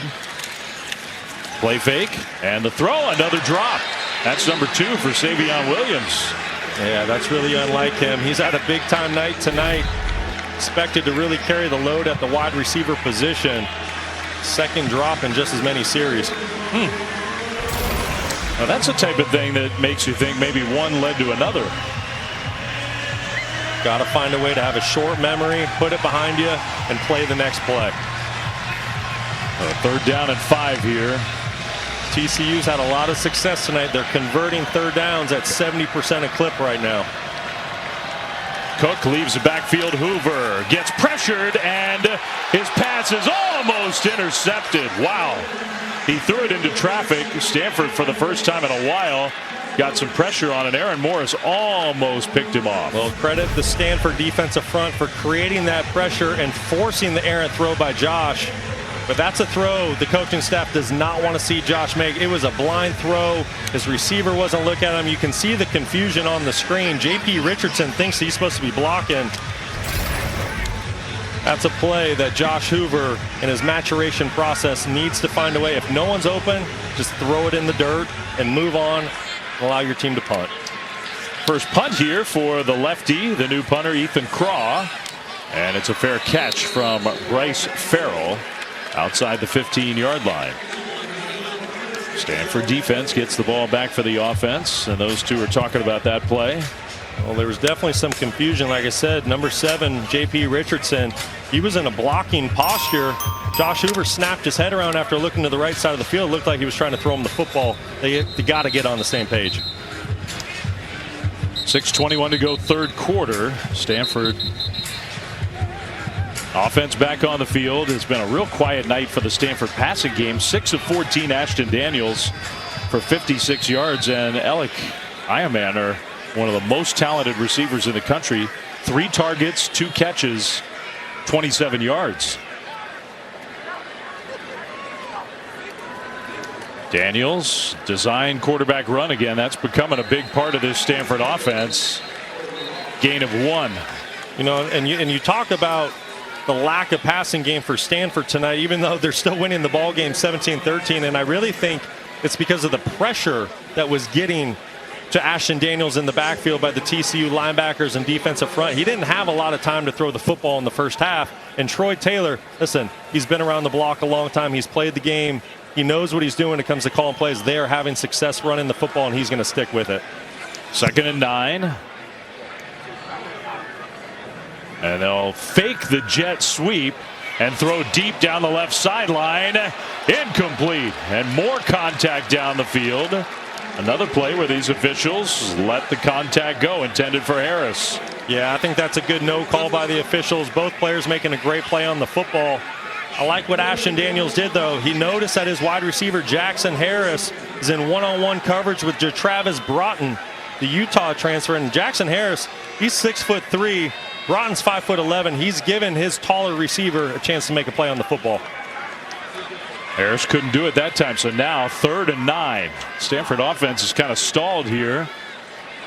More pressure. Daniels flushed, and he will go down, ripped to the ground inside the 5 by Marcel Brooks, who's been around the block. He's played college football for a long time, and he's still playing pretty well. Well, he's known as a pass rush specialist, and you see why there on that 3rd down play.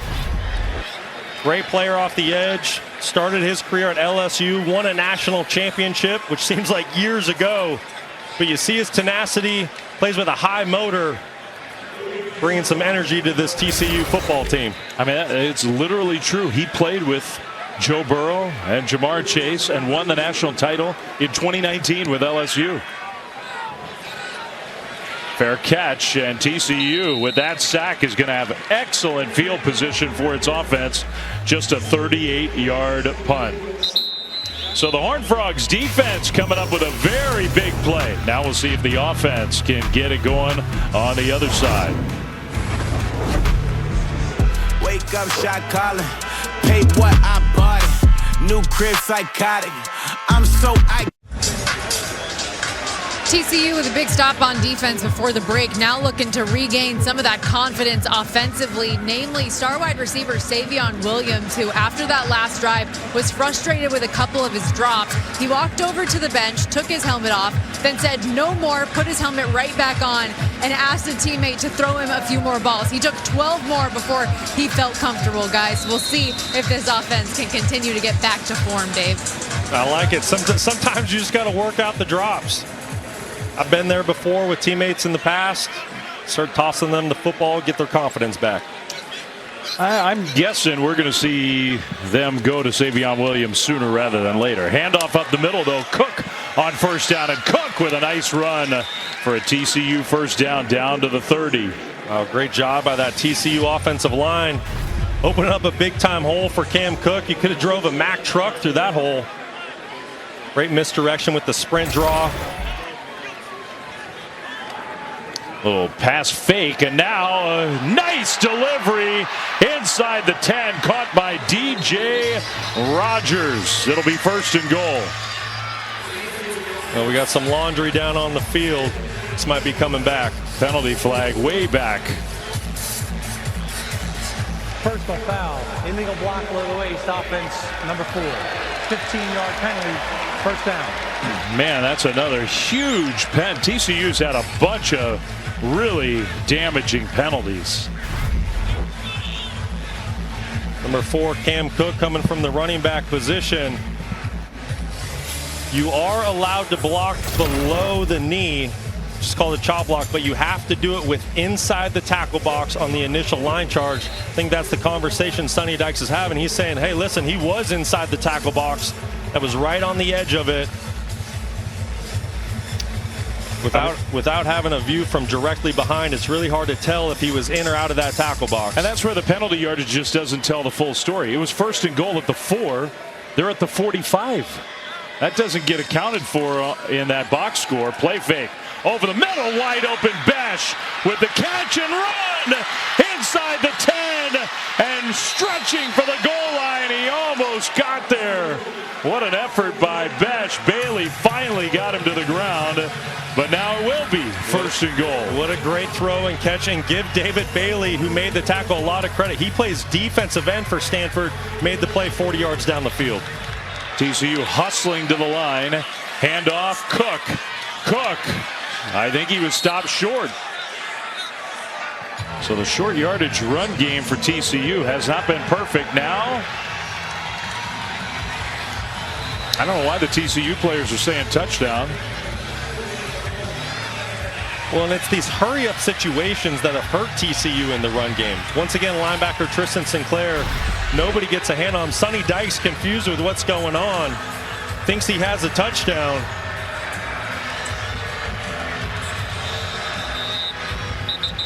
The real question is where's Cam Cook's knee? The runner was short of the goal line. The previous play is under further review.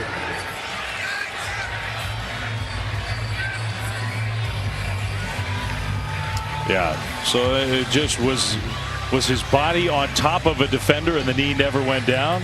And Sonny Dykes is hot. It wasn't an obvious call, I don't think. I think Sonny's so upset because he thought the original call was a touchdown. And now that it's been called, runner's been short of the goal line, there's going to have to be indisputable video evidence to overturn this. And with that camera angle, it's going to be very difficult to tell where Cam Cook's knee is when the football crosses the white line. Yeah, the elbow stays up, so the elbow wasn't down when the ball crossed the goal line. But yeah, the question is, can you tell for sure whether both knees were up over the turf? You know, and it looks like Cam Cook is laying on top of linebacker Gythan Bernadelle as he's going down. Maybe that prevents the knee from going down, and that's why I think the TCU football players thought it was a touchdown. That last angle gives you a better idea that maybe both knees stayed off the turf.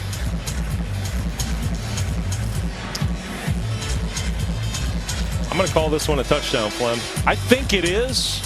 Whether there's enough evidence to overturn the call on the field might be something a little different, but I think it is a touchdown. I think we had a pretty good shot a couple replays ago showing Cam Cook's knee. It's really sitting on top of Gythan Bernadelle as he's going down.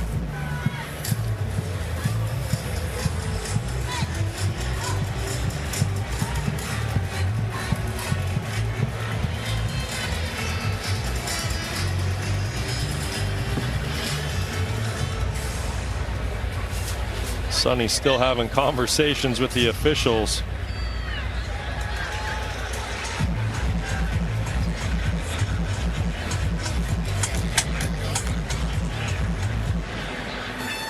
Well, I know you want to get it right, but at some point you gotta make a call and play some football. Gotta make a call. Yeah, I agree.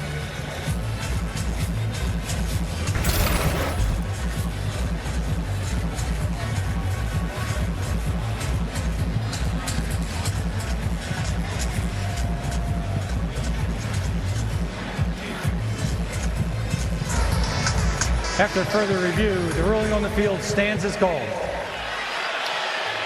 And look, do I think that's the right call? My guess is it's not the right call, but by the way they write up these rules for the replay officials, are you 100% positive? That's it.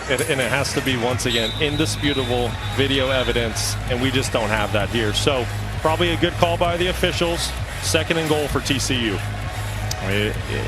It should not be an issue here. They're an inch away from the goal line, but you don't want to take it for granted here. Hoover will lead the offense back out on the field, trying to take the lead.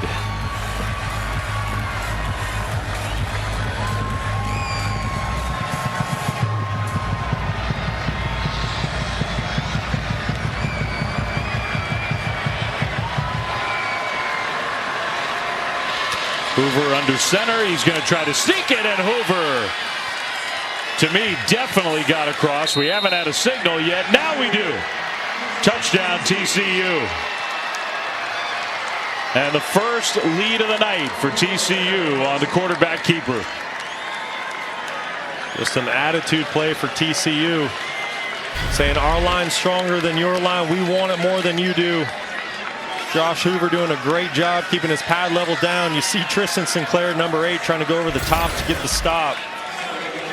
Great execution by TCU, a team that really struggled with red area touchdowns a season ago. 83rd in FBS. It's definitely a confidence booster. So after all that, the Horned Frogs punch it in. Extra point coming here. And that one is up and good.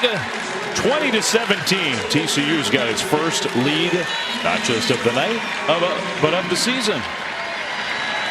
And they've really taken control of this game in the third quarter. They have, and listen, it hasn't been all bad for TCU. You know, we've highlighted the turnovers, we've highlighted the penalties, but when you look at what they've done tonight, that's good. I mean, 367 total yards. Josh Hoover, yes, he's had a couple suspect plays, but for the most part, he's made great decisions with the football. He's approaching 300 yards on the game. The run game is starting to get going in the second half. So, you know, listen, great teams.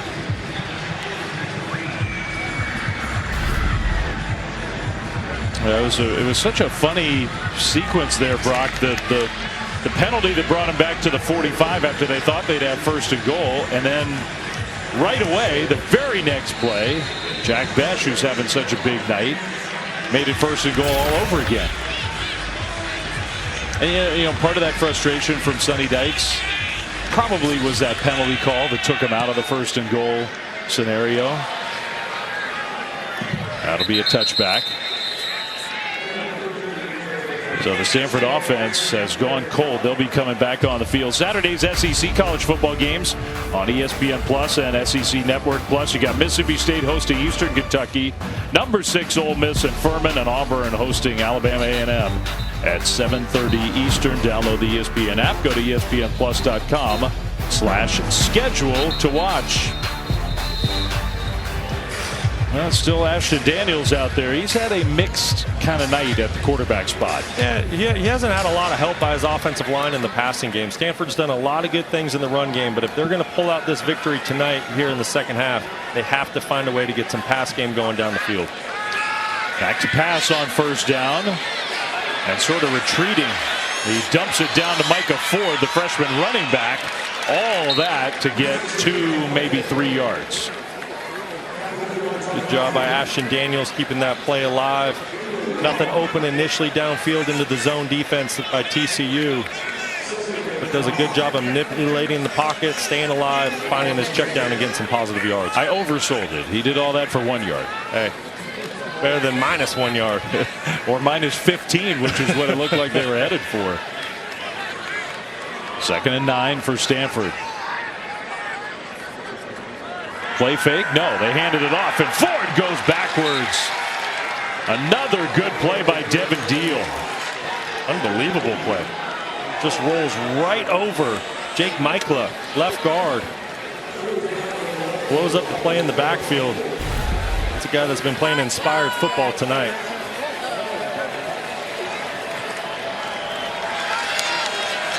Well, he was a part of that Tulane program resurgence. Now playing for TCU. Pressure comes. The dump down, the catch, but the immediate open field tackle by Travis Broughton, who's having a great game. A short gain for Stanford, and they're going to have to punt the ball back. Stanford just trying to hit a little shallow cross, first man coverage, trying to get it into their main playmaker's hand, but give Travis Broughton a ton of credit. It's a great open field tackle. So a total of 2 yards on that possession for the Stanford offense, which has sputtered here in the third quarter, and give a lot of credit to TCU's defense. Richardson back to receive a low line drive punt. This one's returnable. Richardson going right side, now cuts it up middle. And another possession where the TCU offense is going to have good field position.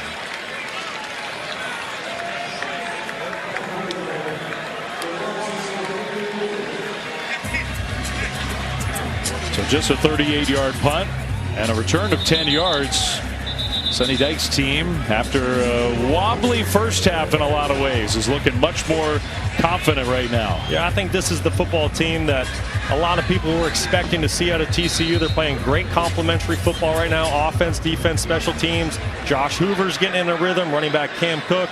And the defense is making it very difficult on Stanford. So they start another drive at their own 45 and hand it off to Cook again. They've been a little more devoted to the running game here, I think, and for the most part that's been successful. Not on that play. Ethan Bernadelle with the tackle on what will likely be the final play of the third quarter. So TCU will be content to let it go to quarter number 4. The Horned Frogs leading by 3.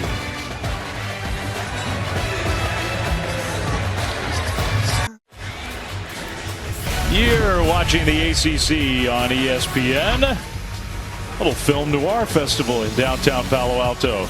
Maybe a little too close to how the Stanford offense performed in the third quarter. Our game track brought to you by American Express. It was dark in that third quarter for the Stanford offense. Overall, just 168 total yards, 367 for TCU as they've taken the lead. And the third quarter yardage very lopsided. 24 yards, 1 first down for Stanford. TCU has the ball. We start the fourth quarter. And Hoover pressured. He goes down. Now the Stanford bench thought there was a big-time hold. There was no penalty flag, and Sinclair still got there. Well, the initial pressure comes from 44 Ernest Cooper off the edge. And then Tristan Sinclair is there to clean up the play. Stanford coming out, hair on fire here to start the fourth quarter. Boy, Ernest Cooper fighting through a double team to create that initial pressure. That's big time football by the big fella. So the first play of the fourth quarter, now it's 3rd and 21. Hoover is going to throw short, and it's incomplete. Intended for the tight end Dabney. So 4th down, and the Stanford defense, they needed that big time. Yeah, that was inspired football there. You know, it was time. TCU's had the entire momentum all of the second half. Stanford's back. They're starting to go against the wall. Defense saddles up and gets a big stop for their football team. Especially after that whole special team sequence with the short punt, the good return. I mean, TCU took over close to midfield, but Stanford's defense holds. So it's still just a 3-point lead. That was a moment where you kind of thought, okay, Horned Frogs are going to go down and start to put this game away. Short punt, fair catch at the 30. And after all that, Stanford actually gains some field position. Yeah, they do. Great field position. Really one of the first times this half. Now it's time for Troy Taylor to dig deep into that playbook, find some creativity. Ashton Daniels has had some struggles through the air, hasn't had a lot of time to throw the football from the pocket, but he's made up for it with his legs. He's had some huge plays on the ground, a couple runs of 20+ yards. He's shown his physicality, his athleticism. He's really made good decisions with the football all night when the pass game has not been available down the field. Just 8 of 17, though, throwing the ball. Iamaner's been quiet. TCU's defended him very well. Empty backfield here. TCU showing a little pressure now. Daniels across the middle, and that's a completion for a gain of 5. That's the tight end Roush. Yeah, Roush, a good player, reliable player for Stanford. Junior out of Nashville. Looks like Stanford's decided that part of the solution maybe is a little quicker tempo. Ball thrown over the head of the intended target, CC. When Stanford's gone fast tonight, my impression is it hasn't worked all that well. No, you're right, and really that almost goes for both teams. But Stanford in particular, right there trying to catch TCU off guard, trying to hit a big play down the field on a big box fade from the slot position. Credit the TCU secondary though, great coverage down the field. 3rd and 5 from the 35.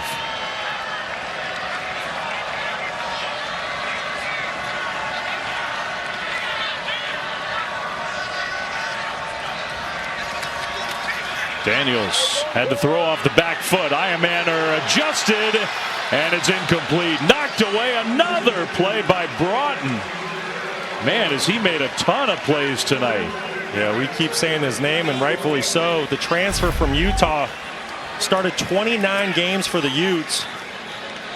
He's done a tremendous job on Iamaner tonight. does a great job as using the sideline as an extra defender. I love what Broughton did there. Pushed Iamaner out to the sideline for a little extra help. And look what Stanford's doing. At least as of now, they're going for it. In their own territory, Troy Taylor on 4th and 5. Daniels rolling right. Daniels going to try to run, and he will not get there. TCU stopped Stanford. Timon Mitchell, and he had some help. The Cardinal took a big chance there going for it on 4th down. I don't know why you make that decision there. It seemed a bit of a desperation play. 4th and 5. You have a full quarter to play. You're only down by 3 points. You're well within this ball game, but credit TCU for getting off the field and getting the ball back to Josh Hoover.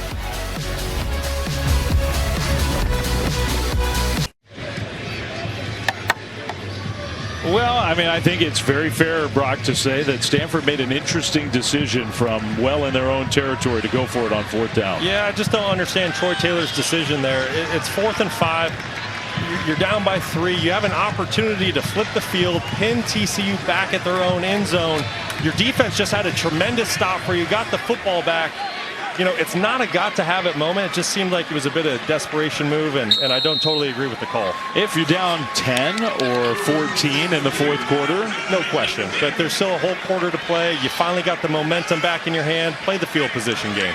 Hoover motioned out of the backfield. Savion Williams takes a direct snap and goes right side, and Williams with that power-speed combo down to the 30. Williams can flat out run in the open field. Little misdirection there with the fake reverse. Direct snap to Savion Williams, just showing how great of a playmaker he truly is. That's like an easy 7 yards there. Looked effortless. So 2nd and 3 for the Horned Frogs. Handoff Cook and a decisive straight ahead move for another TCU 1st down inside the 30 down to the 25. Great block by right guard Carson Bruno. Tell you what, Cam Cook has done a tremendous job of seeing the holes tonight. His vision's been absolutely excellent. He's shown how explosive he can be as a one-cut back, getting vertical. Really putting together a nice game. 1st and 10. Hoover, play fake. Hoover down the right sideline, and it's knocked away. Incomplete. Trying to hit Besh. That's Manley with the coverage. Zeron Manley. Great play. Didn't give up. Battling the whole way down the sideline. Josh Hoover trying to hit Besh on the back shoulder play, which I think was a great decision by the quarterback, but Manley just doing a tremendous job of fighting on the outside and getting the PBU. They're letting them play on the outside, that's for sure. I like it. I really do. 2nd down and 10. Hoover 22 of 34, 286 yards. Play fake. Pressure gets away. Hoover is going to run and duck out of bounds.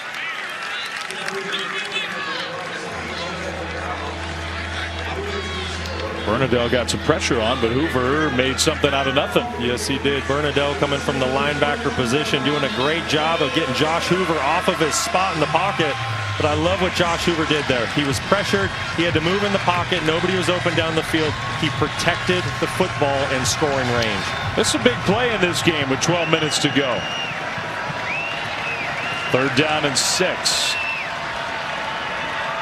Man in motion. Hoover looking left, swings it out in that direction, and it's dropped. J.P. Richardson got his hands on it. And now Sonny Dykes is sending the field goal kicker out. Well, that was a massive drop, because if J.P. Richardson hauls that in, he has a lead blocker in Cam Cook, and there's a really good chance he scores a touchdown there. Cam Cook's going to be able to deliver a block, and there was no other Stanford defenders between there and the goal line. Man, got to catch that one. That one's not on Josh Hoover, although he's just 2 for his last 11. Have been some drops in that sequence. This one from 39 yards for Kyle Lemmerman. Kick is on the way, and it's no good. He hooked it to the left. It wasn't a great snap, and that, I think, sort of interrupted the whole operation. Well, Easton Black, the backup punter, did a phenomenal job as the holder, getting that football down. But Kyle Lemmerman, the true freshman kicker out of South Lake Carroll, misses there. 2017 TCU.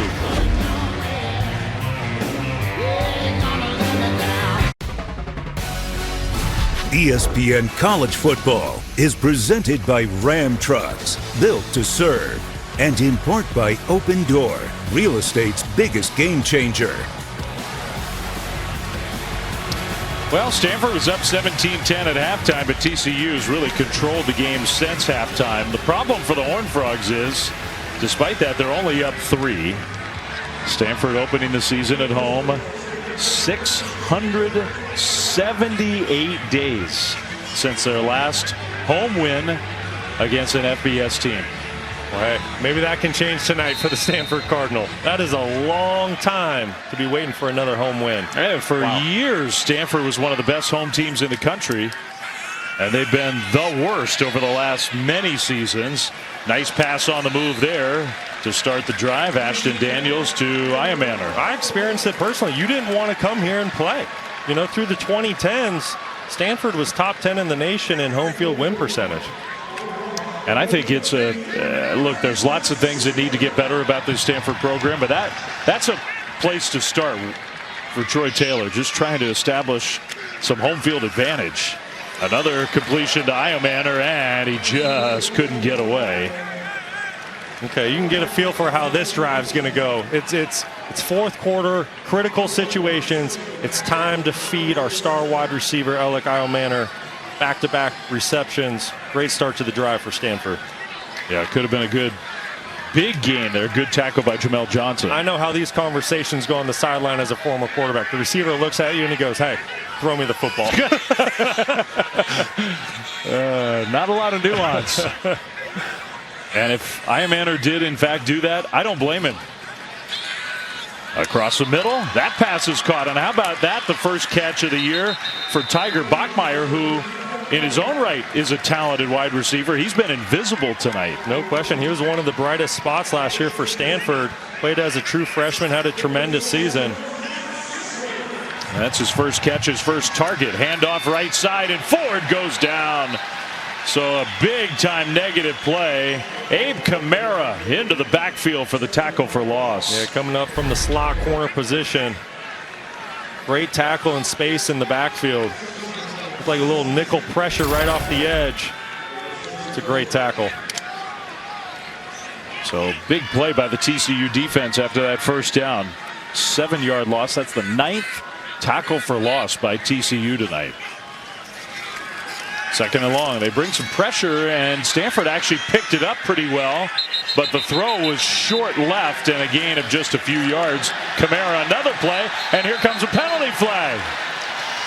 Oh my goodness.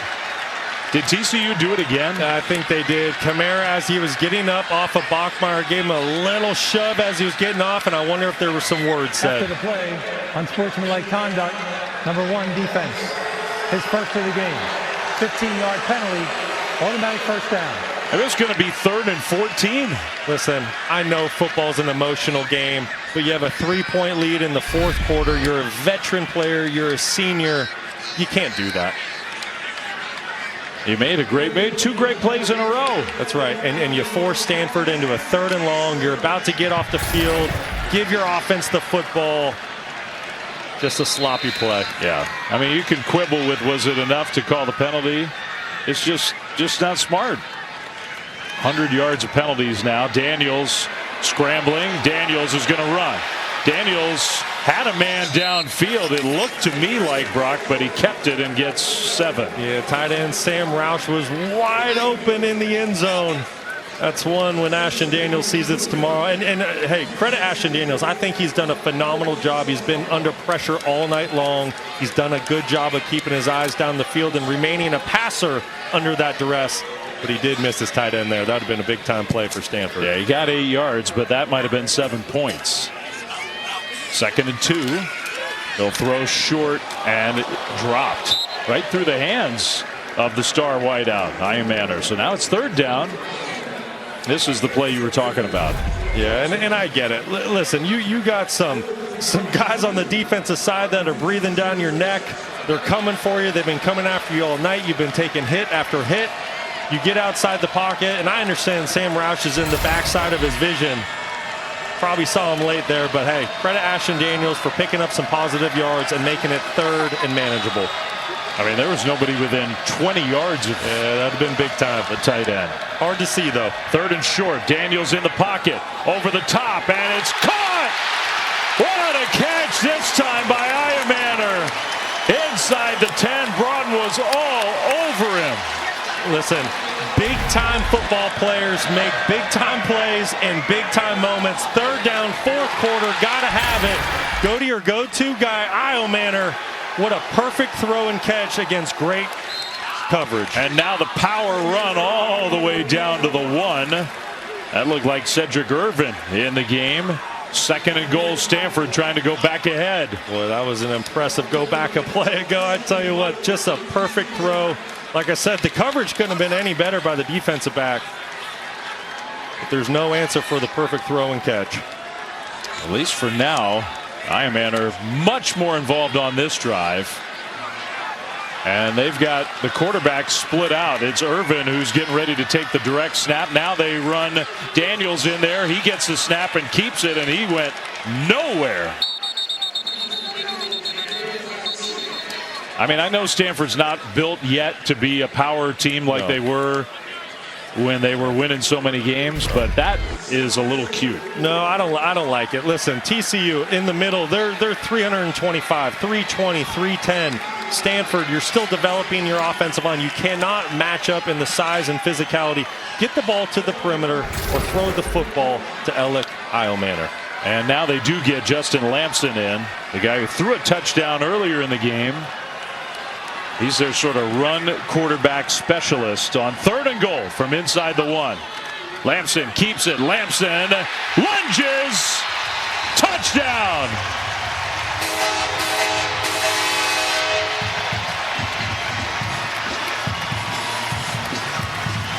Well, there's something I just learned about Justin Lamson.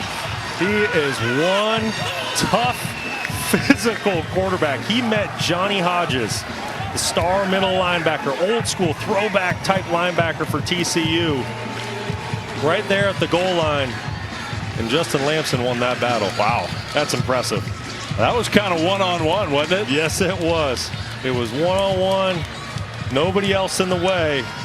Johnny Hodges versus Justin Lamson. Tell you what, he's got some power when he gets going downhill. And how about this? Stanford, big underdog tonight. And with under 7 minutes to go, they've gone back ahead. They're getting ready for the point after. The officials, I assume, are just checking this play upstairs just to confirm the touchdown. They're still waiting on the field. That was a heck of an effort by Justin Lamson. Seems a little unnecessary. That was a pretty clear-cut touchdown. I thought it was. And now we get that confirmation. So here comes a big point after to make it a 4-point lead.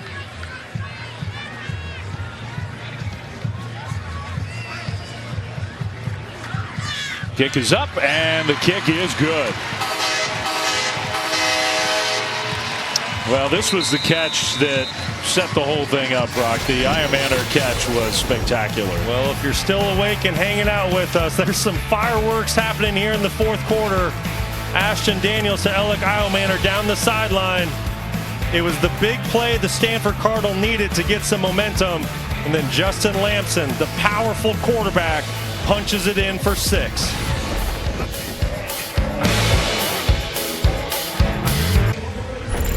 Well, you know, we highlighted the big plays by Stanford. They were a factor on that touchdown drive, but the penalty was huge again against TCU. No question. This was a critical play. It was about to be 3rd and 14 for Stanford, but Abe Kamara getting called with the personal foul there.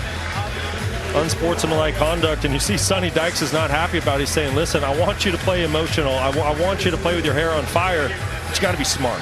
You got to be composed, and you got to understand we're getting ready to get off the field with a 3-point lead. Give the ball back to our offense. We got to be better than that. Yeah, whether you think it was ticky-tack or not, you just can't do it. And that has happened over and over again tonight. Listen, it's week 1. The officials are going to call the game tight. They're setting a precedent for the season. Just got to play smart. It's something that's unnecessary. Whether you're pushing off of somebody, you're saying something, it just wasn't needed.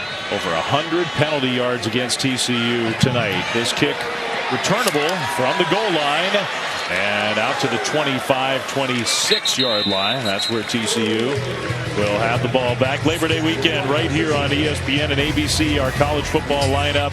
What a trio of games tomorrow. Number 1 Georgia and Clemson Saturday, tomorrow noon Eastern, then Florida and Miami, Notre Dame, Texas A&M, and that's just tomorrow. Then Sunday you get USC and LSU in Las Vegas. Monday night in Tallahassee, Florida State hosts Boston College. A weekend full of great college football on ESPN and ABC. That is an A+ lineup. I can't wait for it. And this is kind of, I mean, look, we had some games last night. A quick hitter on first down. TCU gets an immediate first down. Besh has had a nice game for the Horned Frogs. But this Friday night game for TCU and Stanford, kind of a way to get the whole Labor Day weekend started. We've got a good game. 4-point lead for Stanford, fourth quarter. Play fake again across the middle and another completion. This time Richardson into Stanford territory, still going inside the 30. What an effort by J.P. Richardson. That's great recognition there by quarterback Josh Hoover. It's an RPO. And watch the linebacker step up on the play action fake. Josh Hoover recognizes that, pops a slant right over the linebacker's head as they step up. Great recognition by the young quarterback. 34 yards, 23 of them after the catch. This one is completed. Williams had to lay out. And so he's down after a short game. But TCU wasting no time going straight down the field. No, and this is what they're capable of. They showed that to us last year. They showed it earlier on in this football game. It's really just been the miscues. It's been the penalties and the turnovers and drops that have hurt them. But when they're rolling, they can score as fast as they want to. Over 400 yards of offense now on the night for TCU. Josh Hoover, 2nd and 7. Rolling right and throwing right, and another great catch by Richardson. He gets close and might have gotten there. Maybe just a half yard short. It's a tremendous grab by J.P. Richardson. Had to use all of his 6-foot frame, showing off his ball skills. And now on 3rd and short, TCU goes quick tempo, gets the ball handed off to Cook, and they get the first down to the 15. Well, can they finish the drive? They've had a hard time with that tonight. You know, if I'm TCU, I'm going to slow down the game right now. I'm going to make sure everyone gets on the same page. I'm going to bleed the clock a bit. Really take my time here in the red area and make sure everyone's on the same page. A first down and 10. They can get a first down again at about the 5. Hoover throws. Williams with the catch. 3 defenders on him. Still hard to bring down inside the 10, close to the 8. Savion Williams just so impressive. He's got 4 guys hanging on him, and he still finds a way to fall forward and get an extra half a yard. It's been a lot of fun to watch tonight. That's his 11th catch of the game. 2nd and 3. Hoover with Cam Cook to his right side.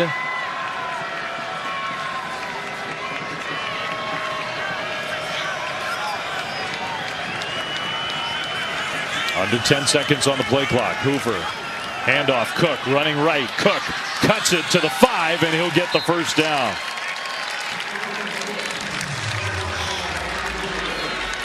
First and goal, TCU.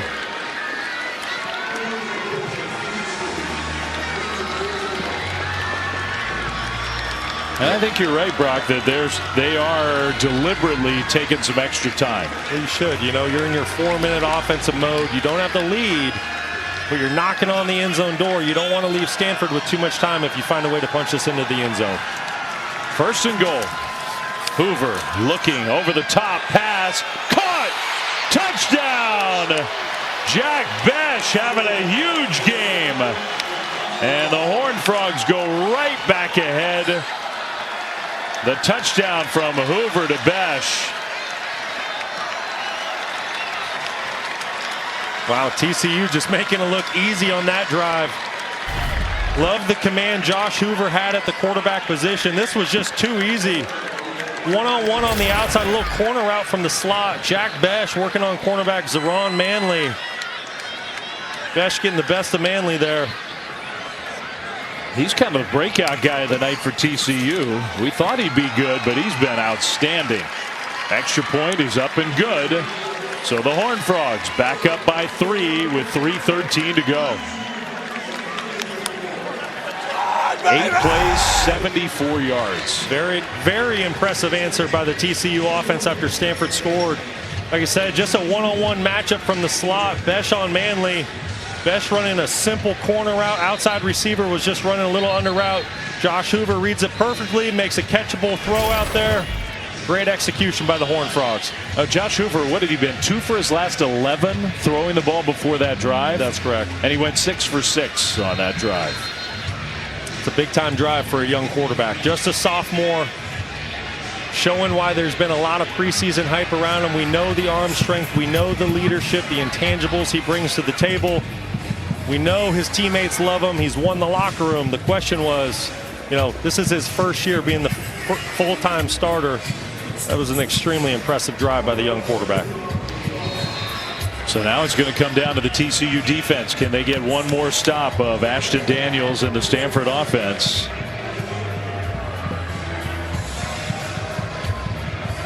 Bryce Farrell back deep to receive this kick. And that one is going to be fair caught. It'll be a touchback for Stanford. Well, coming up next, we got SportsCenter, Stan Verrett, Steven Nelson ready to go. Best of College Football Friday. Preview of all the games this weekend starting tomorrow. Plus Caitlin Clark against Angel Reese for the 4th time. That's become just a tremendous rivalry already. U.S. Open highlights, all that and more after the game right here on ESPN on SportsCenter. If you're Stanford, this is the exact opportunity you were hoping for in the 4th quarter of this football game. You have the football, 3:13 to go on the clock, and you have an opportunity to go down and win the football game. So let's see if Ashton Daniels and the Cardinal offense can come up with a big-time drive. First down. Daniels is going to go over the top, and the pass is incomplete. Oh, man, I think Jackson Harris had it, and it went through his hands. He was open, and I thought Daniels put the ball on the money. He did, but give credit to Bud Clark.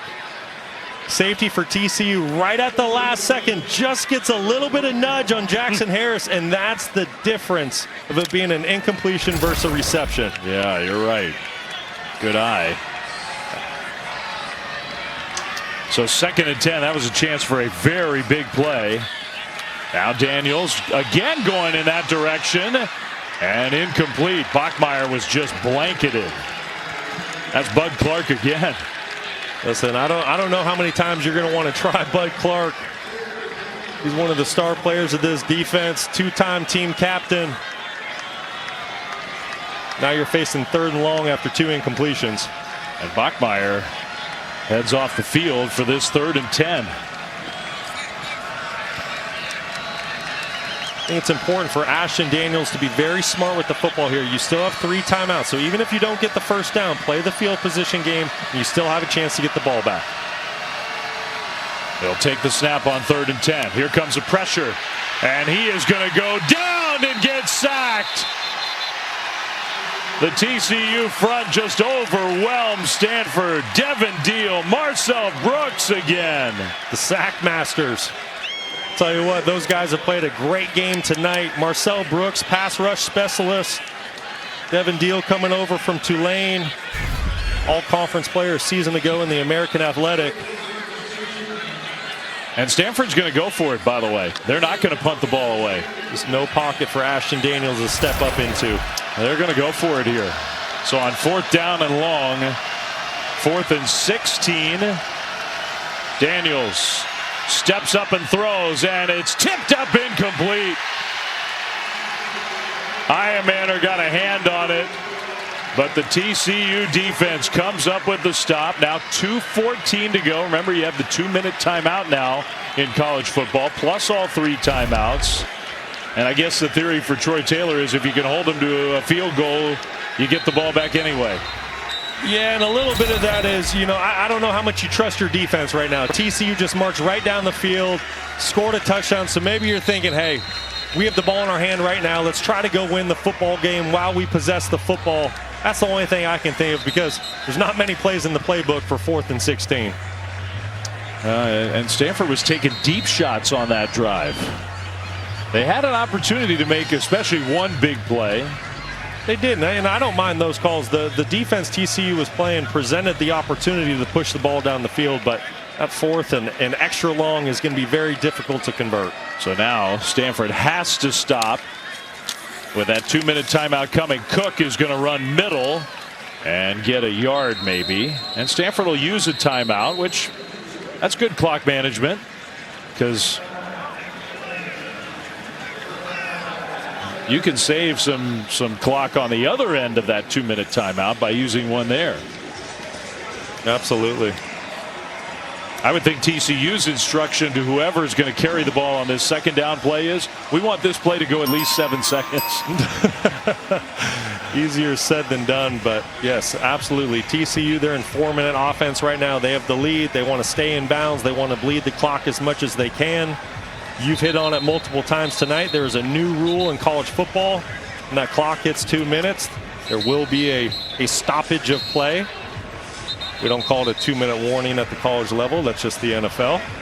But the clock stops nevertheless. I think their logic is, well, what do we need to warn you about? There's nothing to be afraid of. It's just 2 minutes to go in the game. It just has a good ring to it. Can we go with it a little bit, It does. It sounds weird to not be able to say 2-minute warning, but it's the 2-minute timeout coming. Stanford has their own 2 timeouts still left on 2nd and 9. They're going to hand it to Cook, and he'll try to bounce it left. He'll get to the corner, and Cook gets the 1st down. That's huge. Now we have that 2-minute timeout, but it's going to be 1st and goal TCU right after this.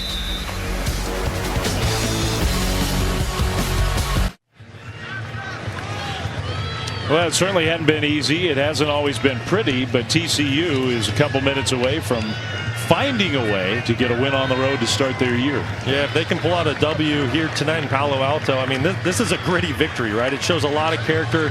Not everything went perfect for TCU tonight. There's been a lot of penalties. There's been personal fouls. There's been turnovers. But good teams find a way to win, and especially on the road. This would say a lot about the Horned Frogs in 2024. So it's 1st and goal, 2 timeouts for Stanford still. Couple of runners in the backfield. Hoover's going to throw. Well, now that I don't get that at all. That's a head scratcher, Flem. You're in control of the football game. You need to bleed the clock. I don't know why you would put that football in the air there. To me, that was 100% a run play. You just gave a gift to Stanford. You did. Huge gift. I mean, if you're just so confident that we're putting this in the end zone no matter what, but otherwise, that could save 40 seconds for Stanford if they can find a way to get the ball back. Handoff this time left side. Cook cuts it middle, and he dives into the end zone. Touchdown! What a run! And they do get it in the end zone. What an unbelievable play by Cam Cook. The vision, the patience. He gets a great late block by his right tackle, Mike Nichols. Washes the final defender out of the picture, which is what propels Cam Cook into the end zone. Along with his own personal effort going up and over for the touchdown. It was an incredible effort. It really was, because that didn't look like there was a whole lot going on that play. And Cam Cook made it happen. What a run. You know what? Sonny Dykes said to us, listen, we have a rebuilt offensive lineman, 3 new starters, all portal guys, and we want to run the football. We want it to be our identity, and great football teams run to win in the fourth quarter. Very impressive drive by TCU. And I really think there was a deliberate attempt to run the ball more in this second half. There certainly was, and Cam Cook showed why. I mean, you see the patience on the replay. There was nothing there early like you touched on, but he stays patient. And as soon as a hole opens up, you can see the burst and the dynamic playmaking ability he has to put his ball club up 10 with under 2 minutes to go here in the fourth quarter. That's just a great run. So now Stanford with 2 timeouts and 1:51 to go. The only hope for Stanford is a quick drive, get points as fast as you possibly can, and somehow find a way to onside kick it and get it back. That's exactly right, but the odds are not in your favor. No. Pass protection has been an issue for you tonight.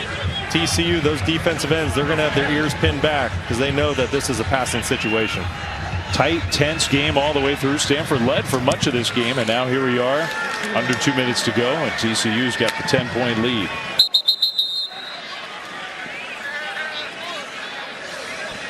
So one last chance for the Stanford offense. Listen, when you're in these, when everybody in the building knows you're going to throw the football, it's not a great feeling, especially when your offensive line has not been playing great in the pass protection tonight. So I'd love to see Troy Taylor chip the edges, one side with a running back, the other with a tight end as they release out into their pass patterns. Give this offensive line some help. Give Ashton Daniels time to push the football down the field.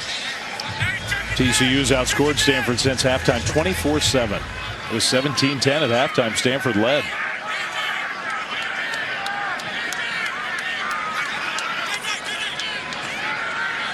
A 1:51 on the clock. Just a 3-man rush, and the ball knocked away. I think that's going to be incomplete. Yeah. And better for Stanford. If you catch that one and you gain 3 yards and the clock moves, that's worse than just dropping it. You're exactly right. If there's ever a good incompletion, that's it. You don't want 2 or 3 yards, especially if it's going to burn 20, 30 seconds of clock.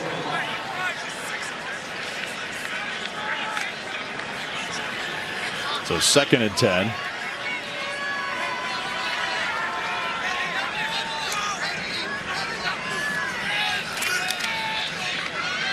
Across the middle, Iron Man are wide open, and he's going to get to midfield into TCU territory.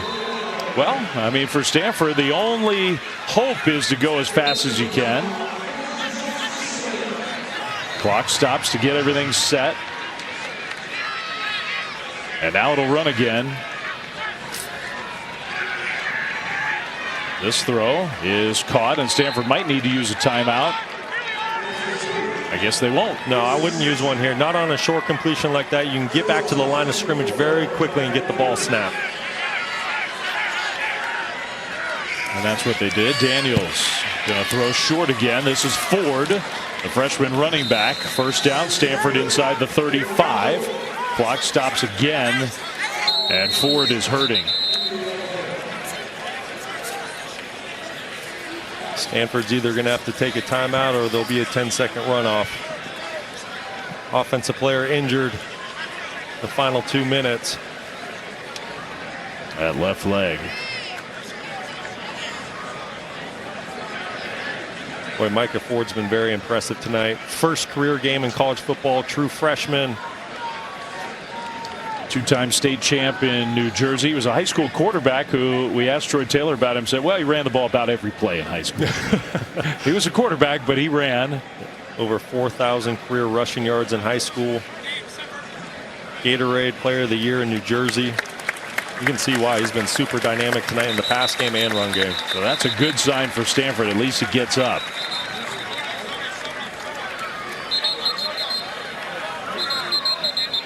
They're calling the TCU defense back out onto the field.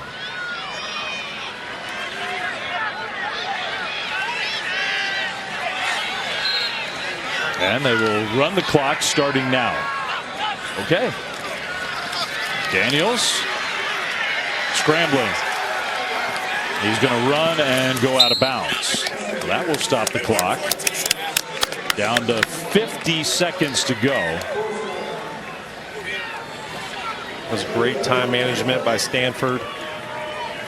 They were on the ball, so as soon as the officials wound the clock, they were ready to snap the football, not wasting any time.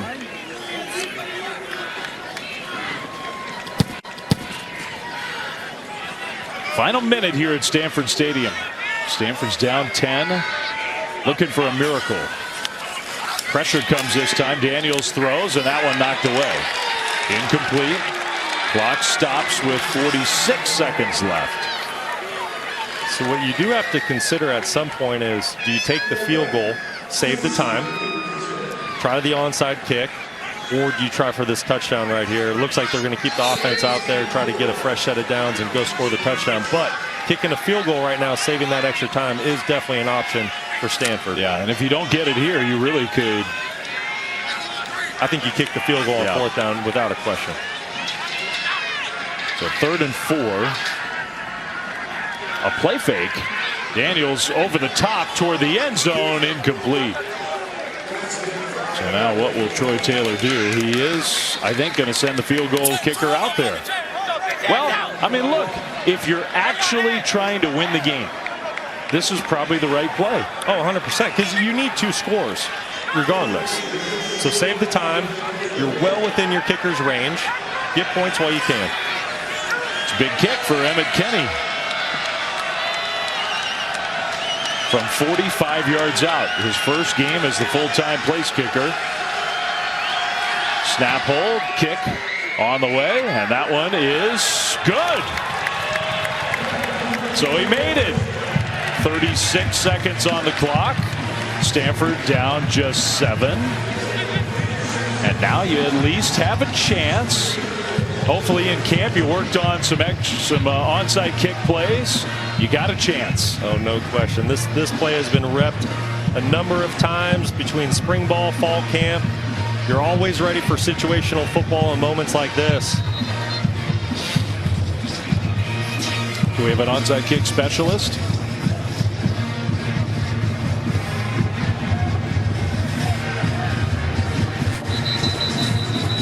I'm asking a question that maybe can't be answered. It was just the no-name extra jersey. So it's still the kicker, but they needed another 13 on the field. The hands team, presumably that's Iamaner, and so Emmett put on that 33. I like it. That was a quick transition. Get out there and kick a good one. Well, for TCU, they'll put their own hands group up front. Ball has to travel 10 yards before Stanford can touch it. They'll pop it in the air. No, it's grabbed by TCU, and that will end the game. Chase Curtis, the big tight end, sealing the game for the TCU Horned Frogs. So TCU comes on the road, and now all they have to do is take a knee, and they will have themselves their first win of the year. Great job by Chase Curtis attacking this football, showing off his hands. I had to go up by his shoulder to get that. Great play by the tight end Curtis. That was a pretty good onside kick, actually. It was. It was coming with some steam. There was going to be a good bounce in there. And I don't know if Troy Taylor's telling the official, I am going to use my timeouts or I'm not going to use my timeouts. He still has 2 of them. They did all that without using a single one. And he will use his timeout.